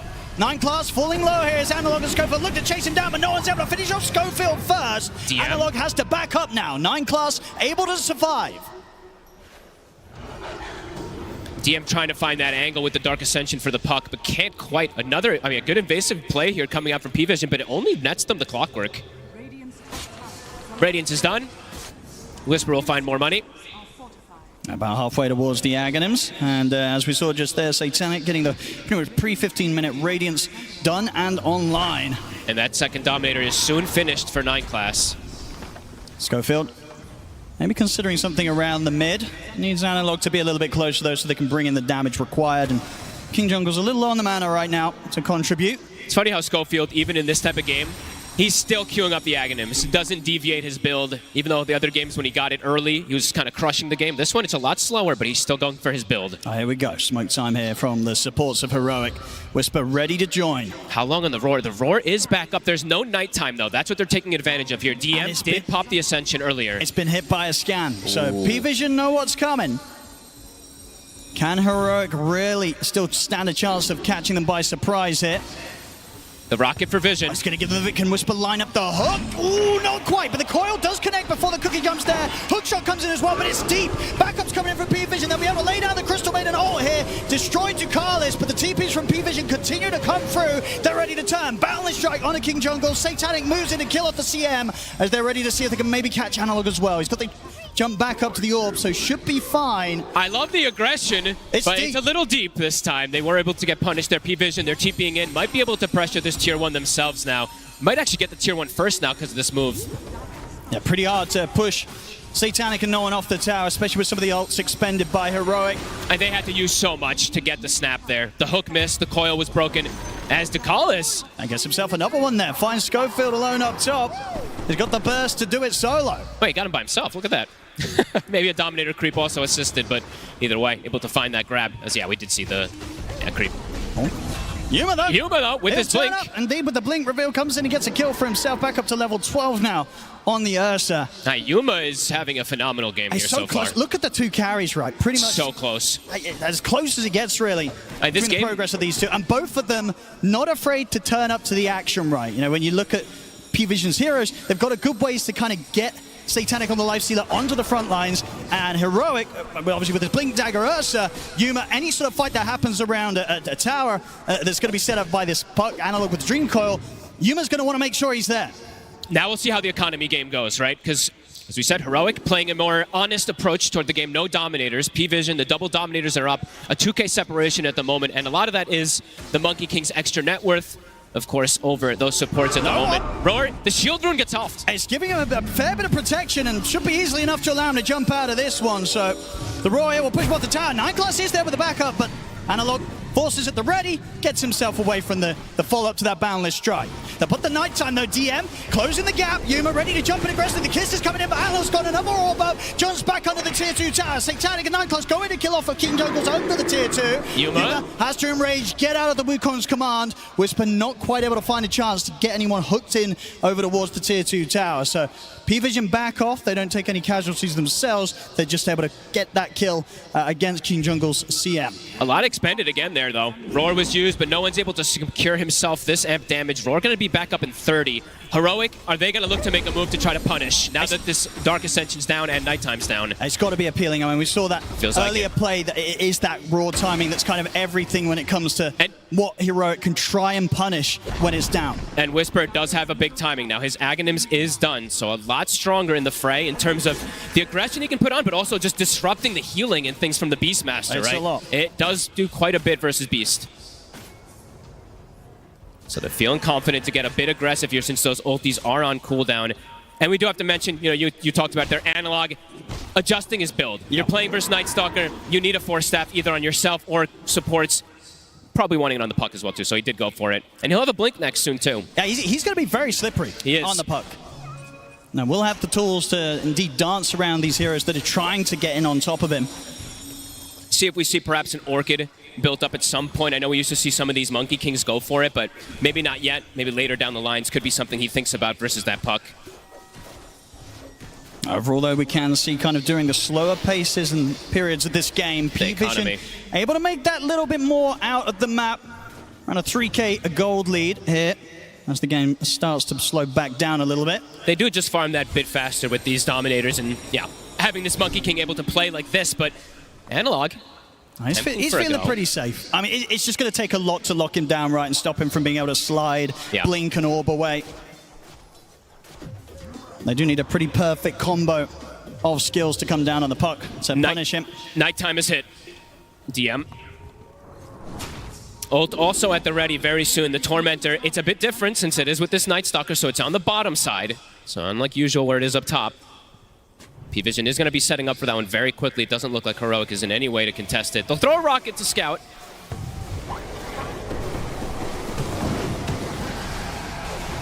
You see the shard. Who gets it? It's going to go the way of DM. That's a really nice one to get for free. Heroic. They'll make something happen elsewhere, though. Into the pit. Drop the freezing field as well. They need to speed this up. I think so as well. I was about to say, they might want to use every spell as possible that they can to damage it. Looks like they should get away with it. Yeah, P-Vision, they do smoke up now, but it's a little too late, Roshan. It's going to all be Heroic. Streamer's going to have that Aegis secured for the next play. So, P-Vision, they get a Tormentor, they get a Shard, but Heroic do manage to find that timing to get the Ursa in the pit and secure that second life. Balance in all things. No one, a full BKB finished up now for this Beastmaster. He is going to be very difficult to bring down. Even though they have BKB piercing disables, the damage, unless the Ursa gets the fully free hit onto him, could be problematic now to deal with this Beast early. But could just be a bit of a slowdown time. Both teams might be content with sitting back, finishing up that next item. Yuma in particular, his BKB. Yeah, it's going to be so important just to be able to give him the chance to run in and not worry about having the silence come into play, stopping him from getting that enrage off. And DM is the big nuisance for sure versus that puck and the Ursa. They have to be very careful in terms of this game. I'm wondering if Analog even at some point does pivot toward a BKB. Sure, not yet, but maybe one of the next items, even though we don't see it too often on the puck. Depending on how he gets tripped up from the Night Stalker, we'll have to see if he does want to adapt. Satanic, he's got his plans completely lined up. 9 Class is spotted. He's going to get a hook shot in here from Schofield. 9 Class, unlikely to get much backup here. He's able to jump out though with a sharp boundless strike. He's actually going to survive. He's away. No one. Coming in from the high ground. Maybe see if they can get an angle in onto Analog, but it's very, very difficult. Analog at the ready and Yuma. He's going to be around the mid, ready to grab that bottle and hold on to this amplified damage rune for the next team fight play that they'll look for. And you'd imagine Heroic. They have vision bottom. They're going to want to do something. Whisper. Looking for the setup on a DM. DM popping the ult off onto the side of the map. He's going to be able to sneak away. Nothing they can do about that right now whilst the hook shot's still on cooldown from Schofield. So DM will get away. But yeah, there's 3 minutes of opportunity really for Yuma to try and force a play with the rest of the team. And you can see how aggressive he is. He's ready to try and find some action. With the BKB, Amplified Damage Rune, and the Aegis, I mean, P-Vision, they've got to be prepared for this aggression that Heroic's going to be looking for. They just have so much info getters, right? We see the Night Stalker and the Monkey King just constantly getting information. Again, they see Heroic. Whisper. Some of the blink. He's only going to find the helm of the Dom creep. So they avoid the smoke immediately. Just from that little play there from the Night Stalker. Able to gather that information, as you see time and time again. I see Yuma there as well. Was maybe seeing if he could find the chance to get the solo catch on Ducalis, but Ducalis headed elsewhere. P-Vision's just avoiding until they get these timings. And they're getting a lot of the timings. The gold lead increasing with every moment here for P-Vision. Up to now 7K. Gold lead here, 23 minutes in. Heroic, they're desperate for blood, but P-Vision just aren't giving it to them. Just avoiding every single time. Satanic. SNY is now finished up too, so he's got that status resistance versus that bite in particular, so a lot safer for him to survive. Now Blink also for no one, so easier for him to pick and choose his target for the roar. P-Vision is slowing the game down into a more and more comfortable position to be able to fight versus Aegis. They're very strong in team fights. Nightclass. He is able to grab him off the trees. Has to dismember. It's going to be enough here slowing him down in the rot, so a little bit of action. The Heroics able to get back on the table there as Nineclass gets caught out. It's been a long time since they've found a kill. It's just been avoidance from P-Vision. But look at the Dark Troll Summoner. Nineclass dies, but so he lives on. Oh, here we go. Yeah. And there's another one right above it, by the way, too, cutting the next wave that maybe was getting through. Let's see what Heroic do about this. They're trying to hunt them. I mean, what do you do if Yay. you're Heroic in this situation? You know, you want to find the fighting, you want to kind of get this action going, but P-Vision are just not letting themselves sort of trip up. That's a good question. You might have to start looking to play the economy game yourself, or just maybe go for more crazy type of plays forward, but that's a risky play. Going for such aggressive dives when you know the P-Vision's playing on this defensive footing, it's dangerous. And P-Vision just getting so much DM. He's in. He's got his eyes on Schofield. No one's ready to back him up as well, so P-Vision will be able to grab themselves a kill here. Oh, they'll use the roar. I mean, the game's kind of at that It's pace. slowed down. I don't think he cares. Yeah, he's ready to drop that cooldown. We'll see top lane Yuma having to back off here as Satanic starting to run him down a bit with the Radiance. Won't want to chase him down too much. Still 40 seconds left on the Aegis on Ursa. Will find himself a Dominator creep. And that's that Nullify timing. finished DM. already. I mean, he's pretty terrifying. That 4-star ain't going to save you anymore if he gets on top of you. And this is a Night Stalker who is in a lane versus a CM Ursa, and look what he's got. He's got Blink, Nullifier, Dominator at the 25-minute mark. It looks like he was in a lane that was pretty much free for him. That's going to be very problematic for them. Yeah, because now it's at the point where, you know, Heroic, they couldn't quite find any action. Now if they do, it's not necessarily going to be guaranteed at all that they come out on top of these skirmishes. P-Vision will be ready to turn. And this is that time. We'll wait for a second. Nineclass again. Should be able to finish him off here, a little too far away. And now, at this point, they've got the damage. So good kill. They're getting something. They're getting kind of a 9-class kill here and there to kind of keep that overall gold lead that P-Vision have against them kind of closed up, at least not growing any further than it did in the last couple of minutes. Still around that 6 to now down to 5k gold. So Heroic definitely starting to slow down the advance that P-Vision was gaining on them. And Yuma is still farming very nicely, right? Almost neck and neck with that Lifestealer, so he's feeling confident. The Basher's done. I was going to mention this, so for Analog, let's see if he does adapt in the build that we were talking about, because that Nullifier is done for the Night Stalker. So now if he gets on top of him, Silence plus Nullifier, it can really cause some problems. But at the moment, it looks like he's content with just going for scale. And if you can get away with this type of itemization on Puck, on Ursa, your lineup does scale super hard.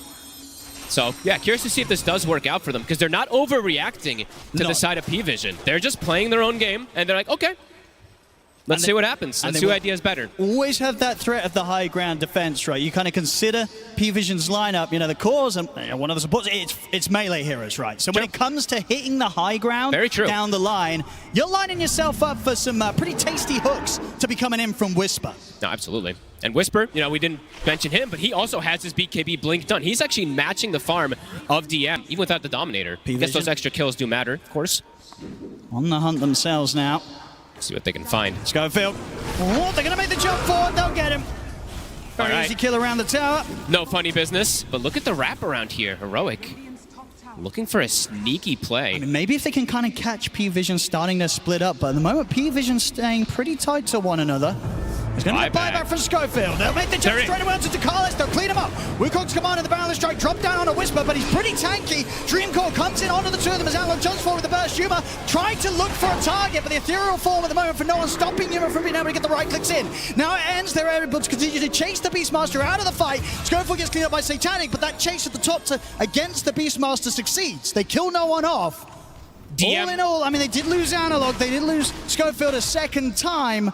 but they are able to take 3 kills away from P-Vision. Satanic and DM want to go back in. Fight might not be over yet, indeed. King Jungle's getting jumped. Yuma's going to try and help out. He's getting the swipe stacked up on the DM, but Satanic comes in with the heal. Still the Yuma, keeping those swipes stacked up onto DM. The damage building up. The bash comes in. DM. He's still alive. He's actually going to be fine for now. Okay, walks back in, accepts his death.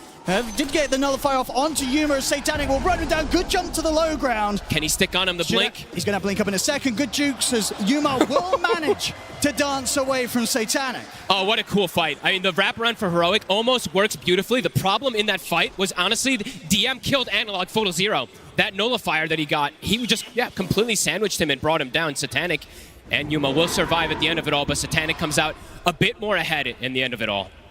Up to level 21, a 20k net worth now for him.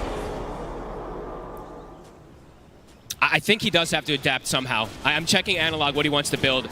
Okay, he's going Hurricane Pike. So he's going to use that on the Night Stalker instead to have that be the counter rather than having to build a full nother item to protect himself. Because what if you Hurricane Pike the enemy, even if you're nullified right, it still pushes back. Yep, it does not dispel it off of you. You're still able to get pushed back. Exactly. So this is if he had this in the last fight, he likely lives, and it could have been a completely different outcome where Heroic maybe comes out even a bit more in a good position there. But as it stands, P-Vision, after that fight Satanic, he is cruising. Almost an AC finished also for him. Oh, yeah.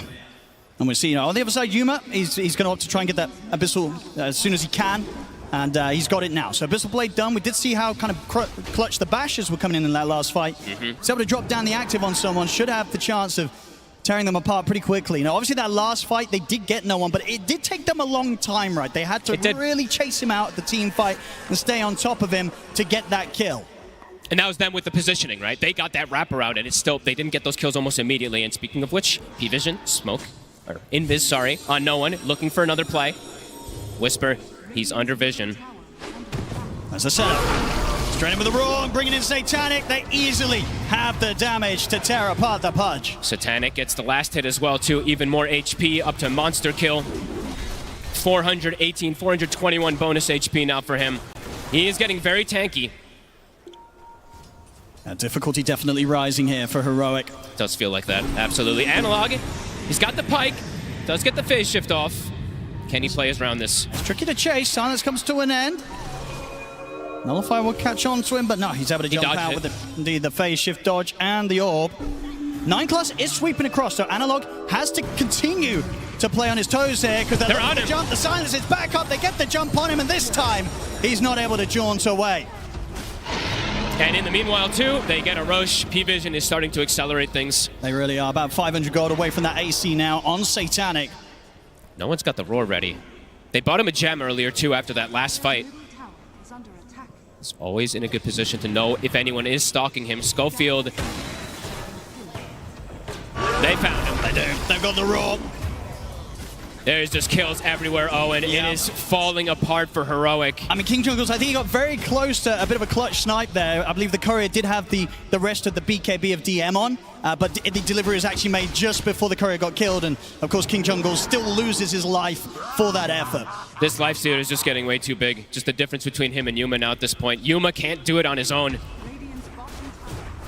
No one. Jumps forward. It definitely 4 feels minutes like on this Aegis. It's going to get to the point where the question is, how strong of a high ground defense can Hero pull together? Yuma will find a grab out to the side whilst Ducalis is separate from the rest of the team, but now the rest of the team's ready to close in. Defensive hook will drag Yuma away, as Yuma will get away with that one. Gets the kill, gets out with the help of Whisper. P-Vision sticking in the area.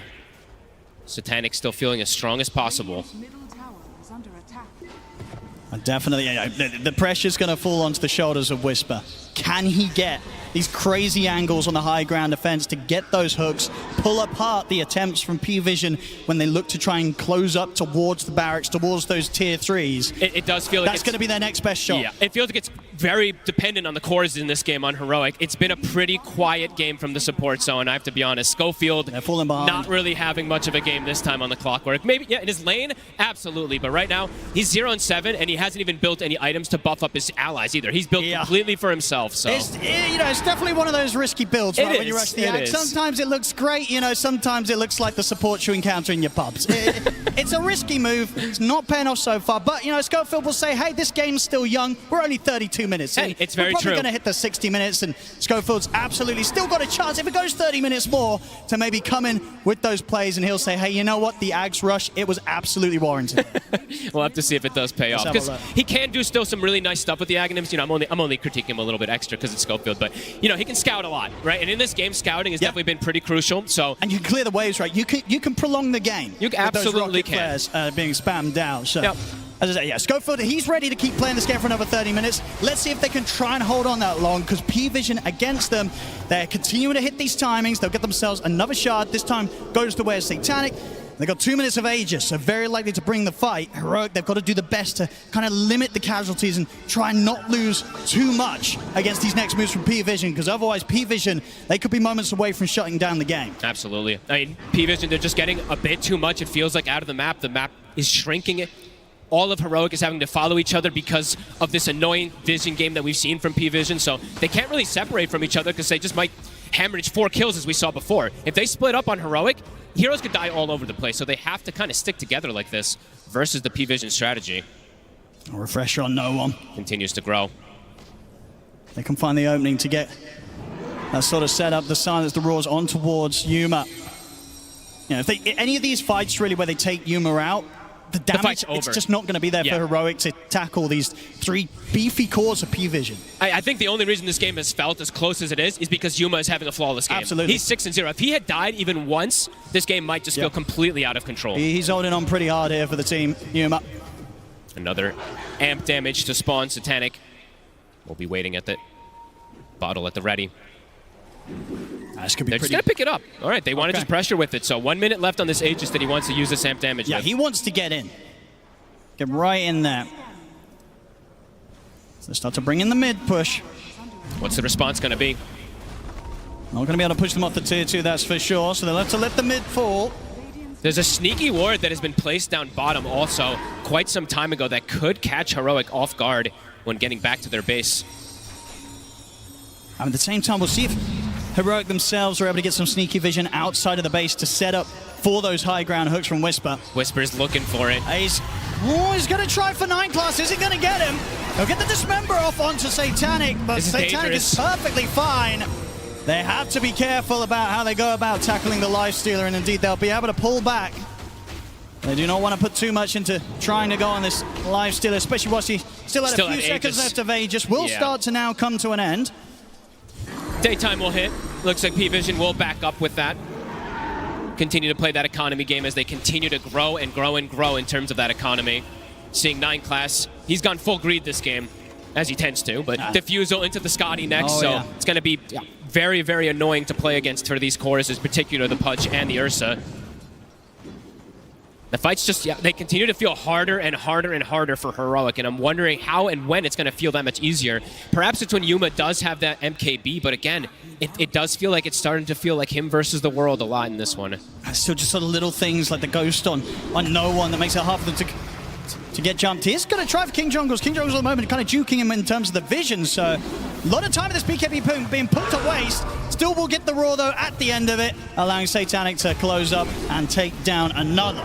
Hey, Owen, that's actually a really good call that you did mention there, right? Like, Yuma has to do so much, and he has no nullifier. No. So they can just dance around him, either with these Ghost Scepters or Force Staffs in particular. Very hard heroes to bring down with the Monkey King as well, too. He can just boundless out of a lot of situations, too. So definitely hard for Yuma in terms of how he wants to progress into this later stage. We'll see Refresher being queued up next. I imagine what the plan's going to be. If Whisper can come... Ooh, no one, he's in there. The jump on a Yuma. Schofield comes in with a hook shot in the cogs to hold them back. Schofield will fall for sure. Yuma, though, with that play from Schofield, should be able to get out. Did cost him his BKB, though. Had to use it. 85 seconds, no BKB. No one's in. He's going to have the buyback coming straight away from Schofield. Does not want to allow P-Vision to get away with that. He's got another Roar. He still has that at the ready, and double BKB if he wants to have it for the side of no one. Forcing a buyback again. That's 2 from Schofield. Yeah, the gold difference starting to look growing. Pretty crazy now. 20k a gold advantage here for P-Vision 37 minutes in. Satanic is getting close to being maxed out too. He's got to believe the Daedalus finished up. His Ags is going to get consumed too. He is massive, and that's the Scott. He's finished up now too for 9 class. These supports, I say supports, these cores now on P-Vision are cores as well. Absolutely. I mean, yeah, 9 class, he's definitely not got any problem with this game going on. He's more than happy to get to the stage where he might just be 6-slotted as well. Heroic has to do something chaotic, and that's what they're looking for here. Smoking out. There's no Dark Ascension. There's no nighttime, so looking to perhaps take advantage of that here. But P-Vision are all so far back. Well, this could be a bit risky, stepping out on the map like this. They're not even going to find Ducalis down here, who's just farming in a Do they find very anyone? interesting spot. Even if they get up here onto Satanic, it's going to be tough to take him down before backup is inbound. Oh, and Yuma also has no BKB, so it's 15 seconds on cooldown. I mean, if they wants commit the for wisdom. this. He's going to get it. Satanic. They're going to make the jump. They're going to see if they can try and burst him. The damage is stacking up. It's enough. They got him. They killed him off, but the Roar comes in. P-Vision ready to punish. Yuma is going to be able to jump away from now. Refreshers pop. Whisper holding back no one, though. Will give the chance for Yuma to continue to retreat.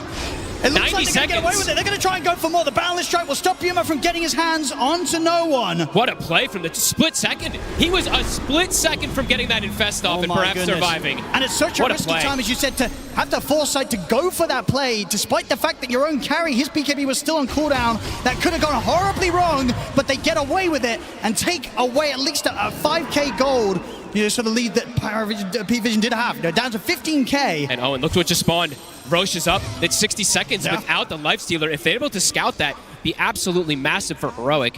What a heads-up play. And I think that's, honestly, that might just be how they have to play for this game. They can't just, like, sit back. They kind of have to do these chaotic plays and find this Lifestealer. Right. So very they nice keep this play. up here, Heroic. P-Vision next time round, they're definitely going to make sure that the backup is ready if Satanic does get caught, even in the deeper areas of their map. Oh, and they're going to get, it looks like 2 T2s and maybe even that Roche if they do back up for it right away. They scout it.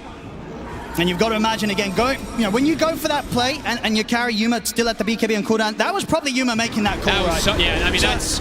It definitely feels like Yuma being that sort of solid rock that's bringing the team together. High risk, high giving them reward. a chance here in what so far looks to be a very difficult game still for Heroic. They'll finish the Roche. Aegis here for Yuma. They killed it before it could shift sides too, so a good aggressive play. They're coming out from Heroic, a massive turnaround. Yeah, they're coming back swinging here, Heroic. Almost have completely recovered this game just off that one move, finding Satanic, a 10,000 gold swing. Level 26 now for the Ursa. He's actually gone for the double Earth Shock, which I feel like most times we see the overpower lately, but yeah, an interesting little adaptation also for him. Maybe just wanted to have that extra bit of enrage too is going to be nice for these fights.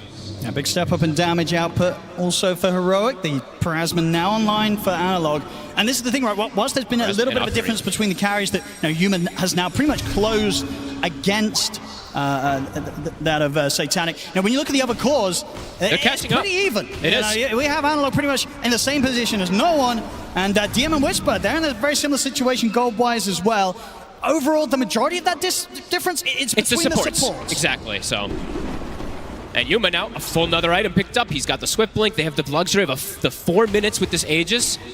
And they have this Refresher Shard on Whisper. This Refresher Shard could just change everything too, right? If he gets a double bite, full duration on the core. Oh, for sure. Yeah, absolutely. That gives more than enough time for Yuma to kill anyone that Whisper's got his hands on.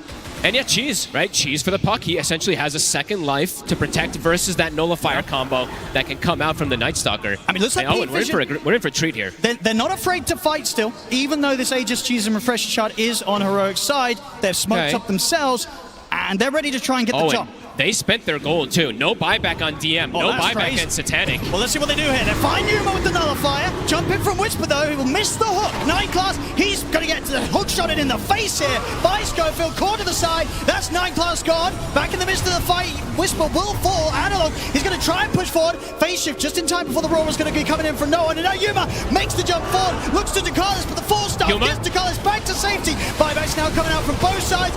Analog's alive. Phase shifts there just in time. Analog, can he jump out of this one? He cannot. He'll get the coil off, but Analog's gone. And that probably should be the cue for Heroic to get out of it.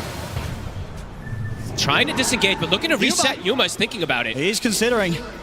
He's under this observable from P-Vision, though. They're going to set down further vision, knowing that Heroic will try and look for this risky play. They do get the D-Ward, though, so Heroic They're going to know the P-Vision was maybe prepared for this. It's eyes on Whisper. He did use the buyback in this fight. DM. And 9 class just sort of stepping forward. Heroic. They made the call to back off. I think as soon as they sort of popped the sentry down, saw that P-Vision had vision on Yuma maybe trying to get back in at the end of that fight, they kind of called it. They said, we don't want to go for this anymore. Whisper dies with almost getting nothing off. He got his BKB off, but wasn't able to get the secondary one, got completely locked down. And then Analog, he jumps in to try to help his buddy. I think he uses Cheese and gets Greater Healing Lotus and still can't reset and get out of that fight. So still getting tripped up by the silence.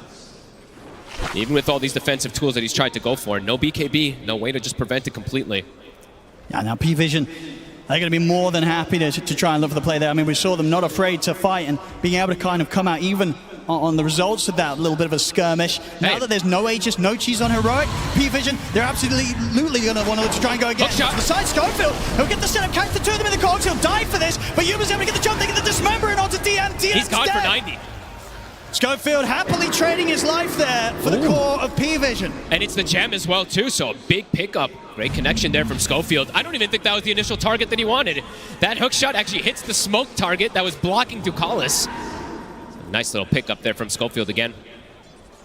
No doubt about it, even though P-Vision have maintained the lead for the majority of this game, they're definitely going to feel shaken up a little bit with how well Heroic has proven to be able to hold the game, punch back.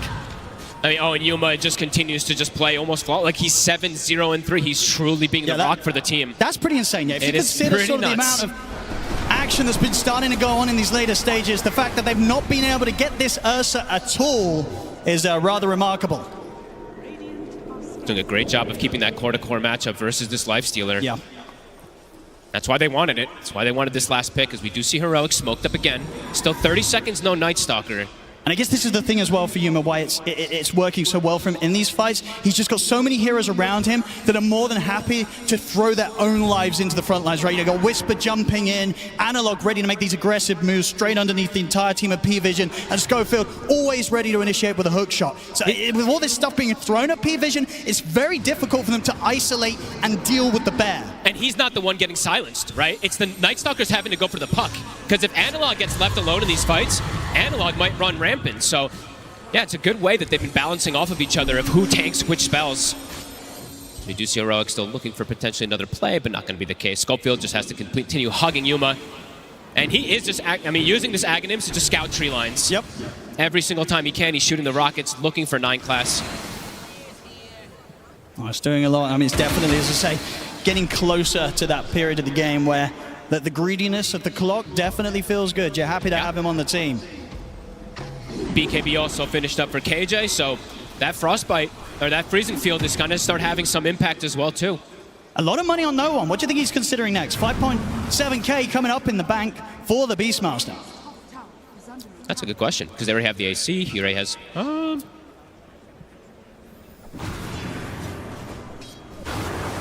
Yeah, I'm not sure, actually. Could you look for a Hex, or does a Hex not really do too much? I think Hex is probably the best one. I was thinking Hex or maybe even just Linken's to protect and block this Abyssal Blade in particular on a core, but... That's true. Maybe help someone kind of for the dismember efforts, right? Yeah, because there's a couple of different single target abilities that can be very annoying this game, so like he's got options. I'm not too sure, though. I think he's also debating which one is best so far. This gold lead has been kind of sitting at a similar amount for a lot of this game, really but Heroic has been able to play around that beautifully.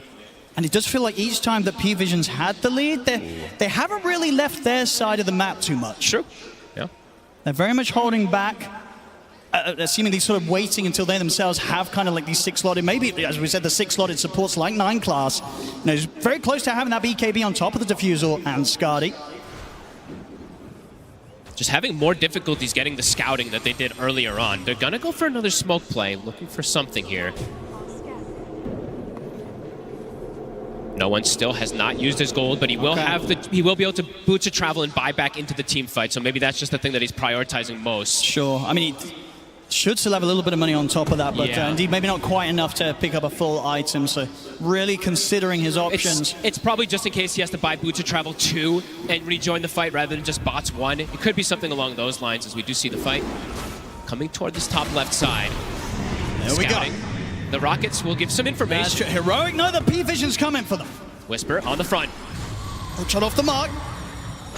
And there's the BKB, no one. It's going to make the jump in. They're going to try and go all out in onto Whisper. Bound the strike to the side, holds down the glove, but there's Yuma jumping in, looking for DM. DM's able to get out to safety though. Whisper's Yuma, gone. he's got to back up now with his teammates dead and the BKB and Enrage coming to an end for the Ursa. He's got to run. King KJ? Jungles will put the BKB, but the physical damage tears him apart. P-Vision coming out on top and maybe not even done yet. They've still got their eyes on Analog. He'll get the phase shift off. So if he can jump out of this one, he can't at all. P-Vision take down the 4 of them. He spent his gold on the puck too. I mean, just they get all destroyed. have no buybacks available here on the 4 dead on Heroic. This could hurt them big time. Only Yuma alive. We'll see how much P-Vision's able to take away from them. This could just be a Rax without the other 2 cores available. Yuma's got his work cut out for him. The Dream start to the fight for P-Vision. They kill the Pudge. He gets nothing off. Whisper, I believe he gets a bite off at the end, but the damage is already done there. Complete chaos coming out from Heroic, and P-Vision just playing the fight beautifully. Look at DM even hiding Yuma around during that coil. Absolutely, yeah, just too slippery, too fast. Can't stay on top of the Night Stalker there in that situation, Yuma. It's P-Vision. Here comes the push up to the base of Heroic. Let's see how much they can take away from them. It's at least 1 set. It's tier 3. And the barracks gone. Still a painful amount of time for Heroic where they're going to have to sit back without the presence of Whisper or Analog for the defense. They'll pop the glyph here. But yeah, so 30 seconds without the puck. They need every single one of their elements. There's no way the 3 of them are going to try and make a move without the 5-man alive. So they've got to let a second set go on. All right, this could be 3 sets. They've got to defend soon. P-Vision with the patience and lead that they've had this game. Finally finding this huge opportunity to absolutely demolish the base of Heroic. Scofield's going to try for something. Yuma's going to go for it, but the Raw's there. Invest. I'll get the Enrage off Yuma. Has to start backing away, though, as the BKB begins to fall off. P-Vision, they've got the damage done. They've taken the barracks all the way from Heroic. The Mega Creeps are out. Heroic have done such a good job through the majority of this game to hang on, but hang on it just was, it seems, as P-Vision now Mega Creeps, and a huge opportunity as now Roche will also spawn. They're hitting their element. Yuma, as we said, still yet to die, but can't do it on his own. I mean, they're trying to head out. P-Vision. It's been hit by a scan, though, so P-Vision know that Heroic are going to maybe try and make this last-ditch attempt outside of the base. And they've just got this Dominator up on the high ground, giving information as well. How do you approach this fight as Heroic? It's so hard. In particular, it's 4v5. You don't have Schofield ready to sort of throw himself in and disrupt the action with a hook shot and a cogs. I think they might have to do that, though, and I think they can't approach these fights normally. They kind of have to get the initiation. They've got eyes on DM, but instantly out with a blink. Yuma's going to try and chase. We'll get the Abyssal Connection. Whisper jumps in as well, but DM is going to get forced away. Coil will catch on to him, refreshes pop, as Yuma stays on top of DM, is able to kill him off. Pudge in trouble, though. Whisper controlled here by Satanic. They'll get the buyback coming in. King Jungles will live for now, but Satanic jumps forward, takes him down. Yuma having to run with the last few seconds of the BKB, but P-Vision will stay on top of him. His Earthshock's down to the low ground, but the Abyssal for DM's back up. Yuma's dead. Triple kill for Satanic. Heroic, they tried to go for that last attempt. It does not work out. This Roshan, and very likely the game fogged, it's going to be P-Vision's. They tried to do the chaos play, but they do tried. not have the numbers. Everyone just buys back the targets that they prioritize. DM's like, I can throw my life, buys back, rejoins it immediately. The Ursa dies for the first time in this game, but as you said, it could be that nail in the coffin. He has buyback. He does. But let's see if they can even hang on here. Whisper, though, does not. Still, yeah, 350 gold away from having the buyback on Pudge, so we'll just be with the 4 of them and trying to hold against P-Vision now seems pretty impossible as they're on to the tier 4s. Aegis on no one, refresher shot on 9 class. P-Vision, they're ready to lay down the Wukong's command. Try and enter Yuma, he's in with the jump. They're trying to burst the Lifestealer. Satanic, he's gonna get hit, but again by another bash. He'll get him with the Infest. Survives, heals up. They take down the bear, and with that, the tier 4s continue to remain exposed. This game is over. GG is called. P-Vision will take the first game. The economy war, I mean, P-Vision playing the map as they do, as we've seen them do so much this tournament. It works again. Heroic, they really tried does. their best getting these type of chaotic plays, which absolutely worked at least 1 or 2 scenarios, but overall, P-Vision, they had a pretty good grasp in a lot of this game. Yeah, the lead was just too much for Heroic to deal with. They just needed to find more of those plays. We just saw such a long period of this game where P-Vision, they really were a step ahead, and to a putt that was going to be expected because of how strong the Vision game was going to be from P-Vision. Absolutely. I mean, the Night Stalker in particular, this last pick that they were able to grab up really was such a nuisance for something like Analog in particular. And DM, he had a crazy good game. So see what they do to adjust. Absolutely. Great play and great patience from P-Vision in that game to maintain the lead and know that when they go for that killing blow, it's a successful one. Game 1 to P-Vision. And it was a great game for P-Vision here, right? If you're there in the arena cheering for them, you're so happy with how this one looked. It felt like just every core was having the time of their life, Lacoste.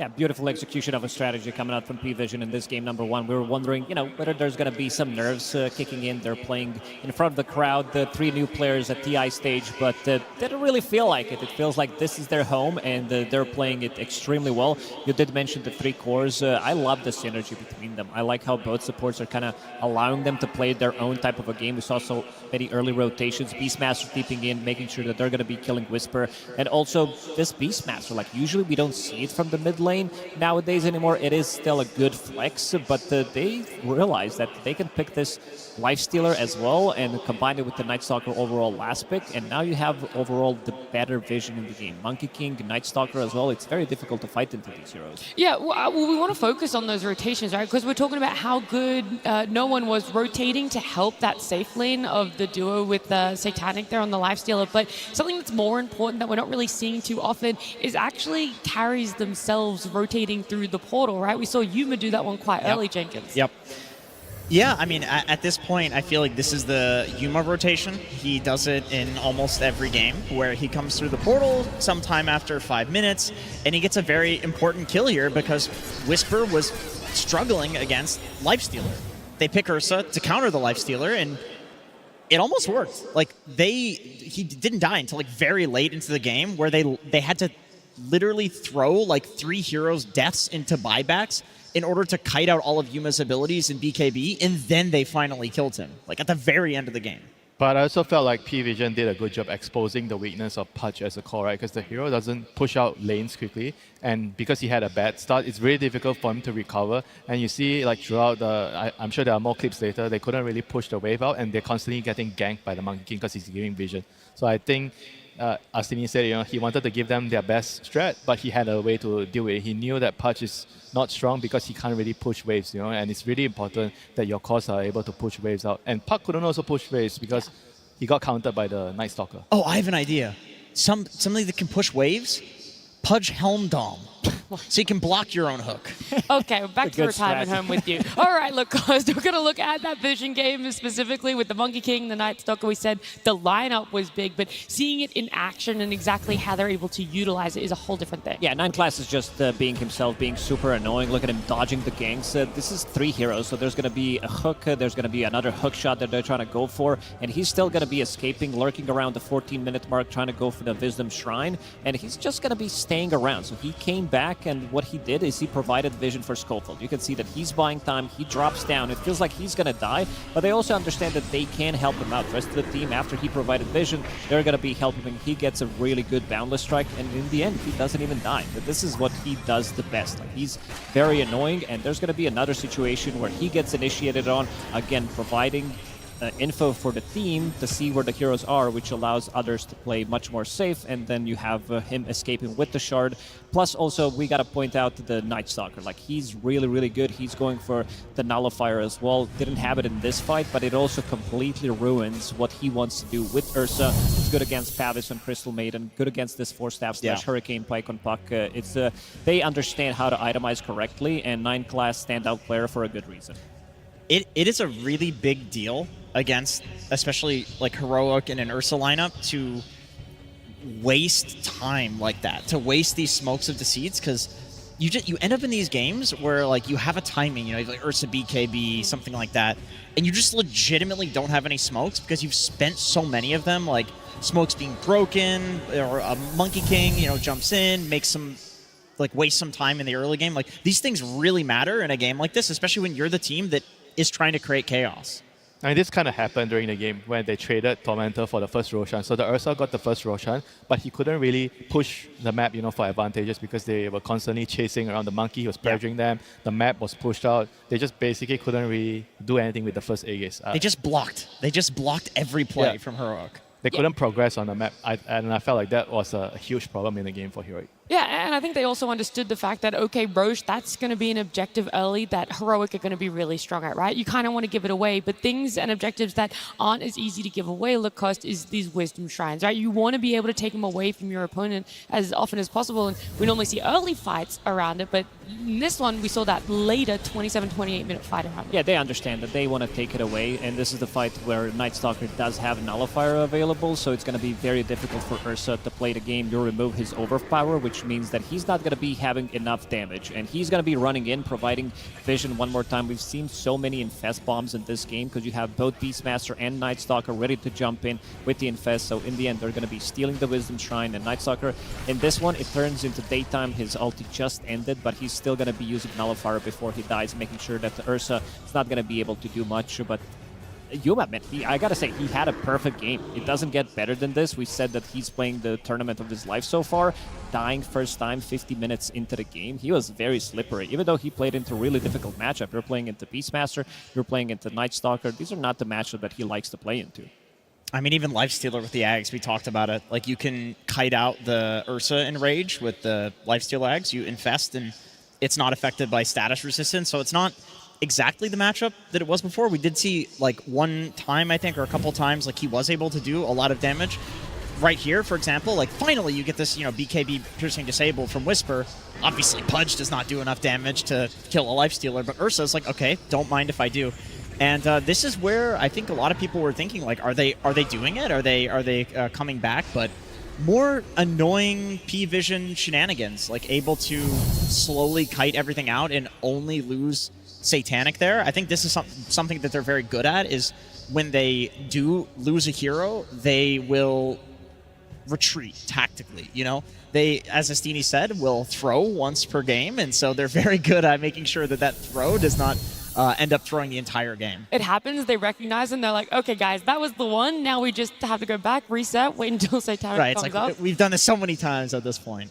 Yeah, something else for this game that interested me was the buybacks. Normally people are holding it, right? When we get past that 35, closer to the 40-minute aspect of the game, everyone's very hesitant or reserved Winter to just immediately buy back. They kind of want to hold it and they wait until that high ground is being pressured. But for P-Vision, it's like, yeah, the Ursa killed 4 of us. Let's all just buy back, kill him, and end the game. Yeah, I mean, the buyback part is something that you have to really understand as a team, like how to use it. Having the buyback is not just like, oh, I'm going to save buyback, but you don't really plan how to use it, right? So right. They showed in a couple of fights how to use buyback. Sometimes it's easy when you're in your base, but sometimes it's also a bit more complicated when somebody has to willingly sacrifice your life to ensure your team has a good opening in the team fight. So those are things that are not easily done in the game. Yeah, there's a lot of things that Heroic did so well for themselves, P-Vision as well. Breaking it down a little bit further for us is, of course, our Weatherman Purge. Thanks, Nat. Yeah, I thought 9class had really an amazing game, so I wanted to highlight some of the great things they did, because he had a little bit of a rough laning stage. This game playing Monkey King, getting back into his normal thing. Now, very importantly, like, he's basically trying to waste a lot of his opponent's time. They happen to get lucky and hit him with a rocket flare, and as a result, this is an easy kill on Monkey King if you can catch him before he manages to come off cooldown here. But because he jumps into the trees, they put all this effort in trying to kill him. This is wasting tons of time, and he's doing economic damage. So him surviving and then ultimately having a great fight over here is fantastic for his team. He's not dying, he's getting pressured, and ultimately his cores get farther and farther ahead. And how this changes as the game continues is basically because of the item of the tournament, the Helm of the Dominator. Now, Monkey King classically never buys this, but it's working out for 9class here because it fits his playstyle. He's trying to waste his opponent's time. He's trying to push side lanes where it's normally dangerous for somebody to farm. So he's taking care of this, and it's accelerating his team's growth in pretty interesting ways. This is a little bit further forward into the game, but I wanted to show you the kind of vision that P-Vision is playing towards. What they're doing is they're basically trying to make a big blockage on the map so that they can control. I should do it a little bit more like this. They basically get to farm all of this by themselves. And that space is going to be smaller than the left side of the map. So that means as the game goes on for 5-10 minutes or so, they're just constantly getting more net worth per minute than their opponents are. And this further gets cascaded because 9class is using his trolls in interesting ways. He's sending the skeletons out to spot where his opponents are. That means less of his teammates are getting ganked by pressure from the enemy lineup. And check out what he's doing with these skeletons as well. 19 minutes, 30 seconds in. He's even hiding the Dark Troll there. He's not necessarily pushing with it, and he's sending the skeletons to block camps, similar to what a Broodmother is going to do. So that's further decreasing the GPM that Heroic has. They have less of the map already, and now they're getting even less gold out of it. And this is why P-Vision started getting more and more net worth from this point of the game onwards and made their game just much easier to play. That is just insane to really think about, right? It's always been about utilizing the observers, and now we're wondering, Helmdom coming in, that's great for pushing out or stalling waves. That's something that you can delay the game with. But now there's a whole nother aspect to it of supports getting it, prioritizing what sort of creep they want, and now blocking cancer. That's incredible. That is just incredible. I don't think anybody was thinking about that. Using the skeletons to block camps, like, that's one thing, is people can complain about Helmdom, and yes, it's running rampant, it's in every game. This is a high skill item. Like, to use at this level, there's so much that you can do with it. Yeah, normally you would only be able to do this if you're Naga. If you're playing support Naga, you send illusions in block camps. Nature's Prophet as a position 4/5. He can also go and block multiple camps at the same time. But this also allows you to not get enough farm, because you talked about the lane pushing. Now you don't have your own camps. Crystal Maiden, Clockwork Pudge, these type of heroes, they want to be playing very active. They want to be on the other side of the map, and these are not the fastest farmers in the game. So P-Vision did a very good job choking them out of the map and not allowing them to get that farm. Yeah, avoiding fights, making sure there was no map for them. It feels like a lot of things are going right for P-Vision, but Heroic, one thing that I do know is on their side is a lot of the fans in the arena, and I believe Tsunami and Arvo are down there trying to check in and see how the fans are doing. I mean, as far as I'm concerned, I have sided with the winning team so far because Tsunami? What do you want, Avo? Look, I know you've already picked a side, but I think I have the larger side. I'm literally surrounded, by Heroic fans. Can I actually just show 1 second, please? Please. Can you please show to the crowd how much of a fan you are? This is what we are going to say when Astini loses the second game. If I cry, and then I say. But South Americans, if there's something they know how to do, we know how to roar, South America! Let's go! Avo, what now? What is going on Tsunami? here? South America makes it to top 8. You just reappear. And yet I also find that P-Vision very excited here. They see the Oracle.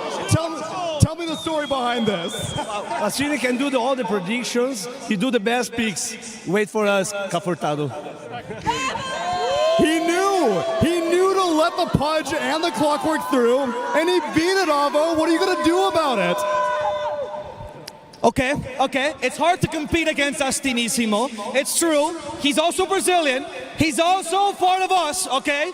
And as true South Americans, what we do is we claim anyone that plays well.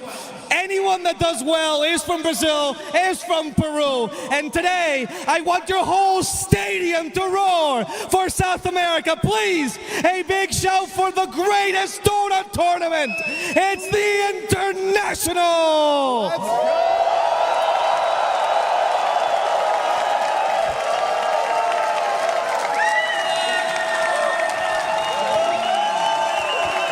It's an appeal to the crowd, but one that will always be very, very encouraged. Thank you very much, all of South American Dota. No matter what, no one's going home yet. We could see it reunite again in grand finals, but for right now, we're going to go back to the panel as we prepare for game number 2.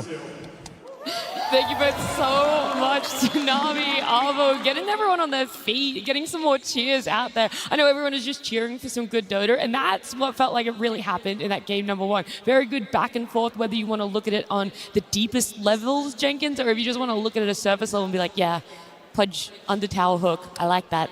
Yeah, 52-minute game. It wasn't like a stomp either way. I think if we're talking, maybe like 5-6 months ago, P-Vision is supposed to stop Heroic, but now we have a top 8 international stage game between these two teams, and game 2 could go either way, because I feel like that game, that went pretty badly for Heroic, given that they had their, arguably best strategy, and like it felt like almost none of their plays connected.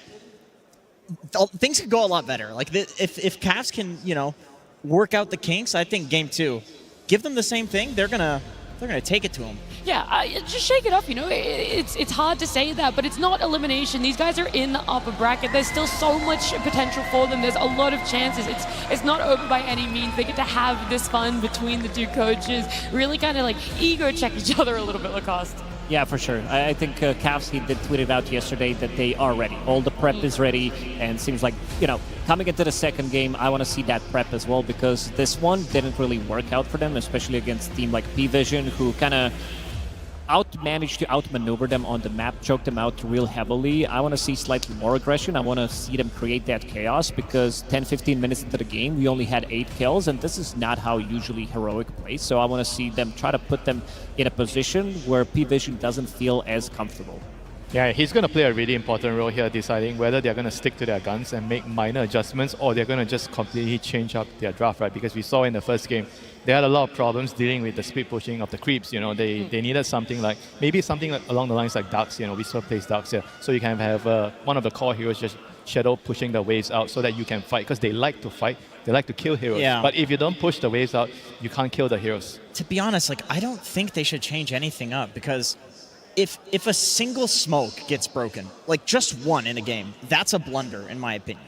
Because there's a Night Stalker on the enemy side. He just pressed ult. You cannot walk into a lane and press smoke. To me, this is a little bit of maybe pressure getting to them.